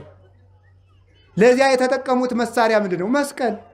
በስመ አብ አብሩ በልበሉ አማት በስመ አብ ወወልድ ወመንፈስ ቅዱስ አሐዱ አምላክ ሲሉ ምን አደረጉ? ዘንዶ ከሁለት ስንጥቅ አለላቸው። በእኛ ላይ የተነሳውን ዘንዶ ሁሉ የመስቀሉ ኃይል ይሰንጥቅልን። ገንዘባችሁን በከንቱ አታባቡ። ይሄን የመሰለ ጋሻ ታጥቃችሁ ተጠቀሙበት። ስትነሱ አማትባችሁ ተነሱ። አቤታችሁ ስትገቡ አማትባችሁ ግቡ። ስትሳፈሩ አማትቡ። ስትበሉ አማትቡ። ገንዘብ አበድራችሁ ሲመለስላችሁ ባርካችሁ ተቀበሉት። ይህ ማንኛውም ነገር ዕቃ ገዝታችሁ እንዲህ ብሎ ሳስታችሁ አትጠቀሙበት። አማትቡበት። ብትበሉበት የሚያንቅ እንዳይሆን፣ የሚያስቀስፍ እንዳይሆን። እህል ገዝታችሁ አምጥታችሁ ባርኩት። እናቶቻችን እኮ የኔ ገንዘብ ነው ብለው ሊጡን እንኳን ዝም ብለው አያቦኩትም። በስመ አብ ወልድ መንፈስ ቅዱስ ለበረከት አድርገው አለኝ ብለው እንኳን ተመክተው አይደግሱም። ጠላውን በስማም ብለው ነው የሚደግሱት። ሰው የሚታረቅበት ድግስ ያንዳንዱ ጠላ ደግሞ የዝን ይሆናል፣ የእድር ይሆናል። ለሰርግ የተባለው ማለት ነው። በስማም በሉ። ይኸውላችሁ መስቀልን የመሰለ ጋሻ ክርስቶስ አስታጥቆን ባለመጠቀማችን ሁላችን ገደል እየገባን ነው። 2 መነኮሳት ነበሩ። ሲጸልዩ ሰይጣን ባይታዊ መስሎ መጣና ኑ ጸሎታችሁ ተሰምቶላችኋል፣ ወደ ገነት ለወስዳችሁ ነው አላቸው። እንዴ ገርም! ገደሉን የብርሃን መንገድ አስመሰለው። ተመስገን ጌታዬ ጸሎቴን የሰማህ ብሎ አንዱ ችኩሉ ዝም ብሎ ድርግም ሲል ዝም ብሎ ተሳፈረ። ብርሃን ነው፣ መንገድ አስመስሎት ነው። ያኛው ግን ሆነም ቀረም ሲያማትበን እንጀምር መንገዳችን ብሎ በስመ አብ ወወልድ ወመንፈስ ቅዱስ ሲል ለካ ብርሃን የለም። ያኛው ሰጠመ፣ ይሄኛው ዳነ። ገንዘባችሁን በከንቱ በዚህ መስቀል አጋንንት ተቀጥቅጦበታል። በዚህ መስቀል ሞት ተሸንፎበታል። በዚህ መስቀል ሲኦል ተበርብሮበታል። በዚህ መስቀል ገነት ተከፍቶበታል። በዚህ መስቀል ክርስቶስ ተፈትቶበታል። በዚህ መስቀል የሕይወት ውሃ ተቀርቶበታል። በዚህ መስቀል ነፃነት ታውጆበታል። በዚህ መስቀል ባርነት ቀርቶበታል። በዚህ መስቀል ቁስል ደርቆበታል። በዚህ መስቀል ሕይወት ተገኝቶበታል። ገንዘባችሁን በከንቱ አታባክኑት፣ ተመኩበት በዚህ መስቀል። አንሰ ኢይዝሃር ሐሰ ዘይንበለ በመስቀሉ ለእግዚእ ኢየሱስ ክርስቶስ ገላትያ 6 ቁጥር 14 ላይ እኔ አለ ተመልከቱ፣ ከጌታዬ ከኢየሱስ ክርስቶስ መስቀል በቀር በሌላ በምንም አልመካም። አንድ የበረሃ ባይታዊ ሲተኙ ምን አድርገው እንደሚተኙ ልንገራችሁ። በበረሃው ላይ ሲጸልዩ ያድሩና ሲተኙ ምን ያደርጋሉ መሰሉት? ዙሪያውን ለመኝታቸው የምትመጥን መሬት እንትን ይሉና ያሰምሩታል ክብ። ከዚያ በኋላ መስመሩን መስቀል ያሰምሩበታል። አፈሩ ላይ እኮ ነው። ከዚያ በኋላ ይታኛሉ። እባቡ ዘንዶው እየመጣ ከዚያች መስመር አያልፍም። በሐሳብ ባሰመሩት መስመር ማለት ነው። ይህን የመሰለ ጋሻ እያለን ሲጨንቃችሁ ከመናፍቃን የምትሄዱ ከጠንቋይ የምትሄዱ ለምንድን ነው? 5 ደቂቃ ከአንገታችሁ ላይ ያለውን መስቀል ከግንባራችሁ ላይ አድርጉና አቤቱ በመንግሥትህ አስበኝ፣ አቤቱ በመንግሥትህ አስበኝ፣ አቤቱ በመንግሥትህ አስበኝ በሉ። አስጨናቂያችሁ ሐሳብ ውልቅ ብሎ ይወድቅላችኋል። የሰላም አምላክ ኢየሱስ ክርስቶስ የሚያስጨንቃችሁን ሁሉ ውልቅ አድርጎ ይጣልላችሁ። መድኃኔዓለም ከእናንተ ጋር ይሁን። ይህንን ያህል ጋሻ እያለን ነው የምንፈራ የምደነግጥ። መስቀሉን ሁሉ ተመኩበት። ቤታችሁ ውስጥ ብዙ የመስቀል ስዕል አስቀምጡ። እውነቴን ነው የምነግራችሁ። ከማዕዘኑ ላይ በመስኮቱም የመስቀል ስዕል በወረቀት ቢሆን እየሳላችሁ አስቀምጡበት። ይሄ መስቀል ይመክታል። መስቀል እንኳንስ ታማትሞበት ወይም እንኳን መስቀል ተመሳቅሎ መስቀል ምልክት ሲታሰብ ራሱ ያሸንፋል። ሰው ራሱ እኮ መስቀል ነው። አያችሁ፣ ሰው መስቀል ነው። ስለዚህ ይህንን ገንዘባችን እንድንጠቀምበት አምላከ ቅዱሳን ይርዳን። አምላከ ቅዱሳን ይርዳን። ድንግል ማርያም ገንዘባችን ናት። ክርስቶስም ገንዘባችን ነው። ሃይማኖት ገንዘባችን ነው። ቤተ ክርስቲያን ገንዘባችን ናት። መጻሕፍት ገንዘቦቻችን ናቸው። ኢትዮጵያውያን ደግሞ ብዙ ገንዘብ ሞልቶናል። አይዟችሁ፣ ያለቀውን ገንዘባችን አትዩት። ብዙ ገንዘብ አለን። እመቤቴን ነው የምነግራችሁ። ኢትዮጵያ አንድ ነገር ብቻ ተናግሬ እየጠቀለልኩት ነው። ኢትዮጵያ እግዚአብሔር ድንግል ማርያምን ለዓለም እናት አድርጎ የሰጠ ከመስቀሉ ስር ነው። ለኢትዮጵያ ግን የሰጣት ገና በ2 ዓመቱ እዚህ እኮ ነው። ጣና ቂርቆስ እኮ ነው የሰጠን። ቃል የገባለት ማለት ነው። ኢትዮጵያ ውስጥ መጥቶ በዋልድባ፣ በአክሱም፣ በደብረ ሊባኖስ፣ በጣና ቂርቆስ በዚህ ሁሉ ስትንከራተት በተድባበ ማርያም፣ በመርጡ ለማርያም ስትንከራተት ኢትዮጵያን አደራ አድርጎ ገንዘቡ አድርጎ ሰጥቷታል። ዛሬስ ቢሆን ኢትዮጵያን የሚጠብቃት ሰራዊት ይመስላችኋል? ወላዲት አምላክ ናት። እስከዚህም ያደረሰችን እመቤታችን ናት። ነገም እሷ ታውቅልናለች። ከእሷ የተጠጋ ሰው የሚነካ የለም። ወበይንተዝ እይደነግጽ ወይፈርህ እምትግብርተ ብሲ ወብእሲት ወማፋንበሳ ዘይጥህር። ተመልከቱ። ስለዚህ ድንግል ማርያም አንቺን ምሽግ አንቺን መከታ አድርጌ እጠጋለሁና አልደነግጥም። ከመሰባ ሀገር ዘይነብሩ ማይከለ ጥቅመ አድባስ ዘይንህል። በማይፈርስ አለት ስር ተጠግተው የሚኖሩ ሰዎች፣ የማይፈርስ ግንብ ሰርተው የሚኖሩ ሰዎች እንደማይደነግጡት ከአንቺ ተጠግቻለሁና በፍጹም አልደነግጥም። ወላዲት አምላክን ይዞ የሚደነግጥ ሰው የለም።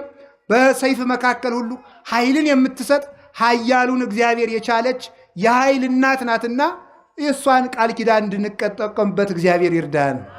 ታቦተ ጽዮን ያለችን እኛ፣ 46 ብሉያት ሲተረጎሙ የነበሩ እኛ፣ 9 ቅዱሳን ወደ እኛ የተሰደዱልን ወደ እኛ፣ የሰማይ ማይሌት የወረደልን ለእኛ፣ አቡነ ገብረ መንፈስ ቅዱስ መጥተው ርስት የተቀበሏት ሀገር ኢትዮጵያ፣ የአቡነ ተክለ ሃይማኖት የርስት ሀገር ኢትዮጵያ።